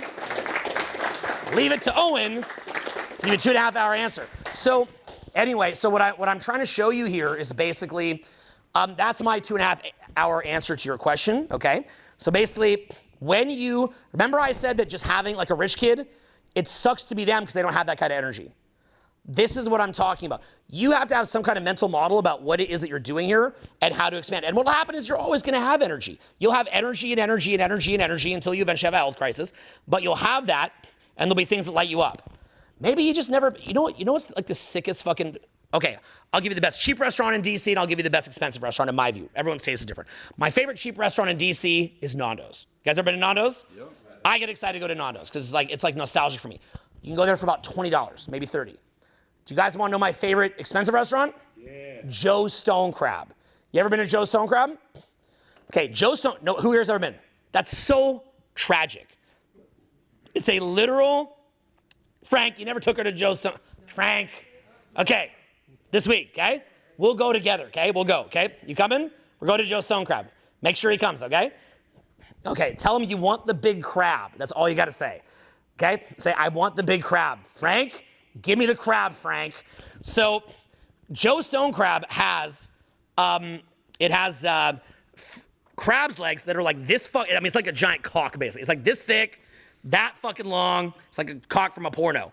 Now, you know how normally when you eat crab, it's really good, but you got to crack it for like 45 minutes so you get a little bite? This is like the full satiety. Okay, you can't even eat, after you eat a Joe's Stone Crab, you're ruined for crab, okay? Ruined for crab, okay? This is like the once you go black, you can never go back for crab. So I like how you lick your lips. So then, he's black by the way. So the thing is, it's like that for crab. Like once you've eaten Joe's Stone Crab, you can't eat crab anywhere else. It's over. So what happens is, basically, it's so fucking good, okay? So the point being is, you should go eat there. You should go to Joe's Stone Crab. None of you in here should not have the experience of going to Joe's Stone Crab. You need to go to Joe Stonecrap. That is your Mecca, okay? You guys also happen to live among the best museums here, the best monuments. You guys live right near Shenandoah. You guys live near the Blue Ridge Parkway. You guys are somewhat within range of Charleston and Savannah, which are both amazing, cute little cities. Got to go to them, they're sick, okay? So you guys are near New York. So go do that stuff, okay? And go to Joe Stonecrap. So go do that, right? That's your growth right now. If you have not eaten at Joe Stonecrap, that's your growth. Not meditating, bro. If you never went to Joe's fucking Stonecrap, I don't want to hear that you went in a fucking cave and sat outside the fucking wall, okay? You never gone home with a baddie. I don't want to hear that you're staring at like a fucking Buddha head, okay? Okay, if I find my son in a cave at age 22 and he never went home with a baddie, I'm gonna have a serious fucking problem. So, right, if my son has never eaten at Joe's Stonecrab, I don't want to hear that he's like manifesting some shit in his room.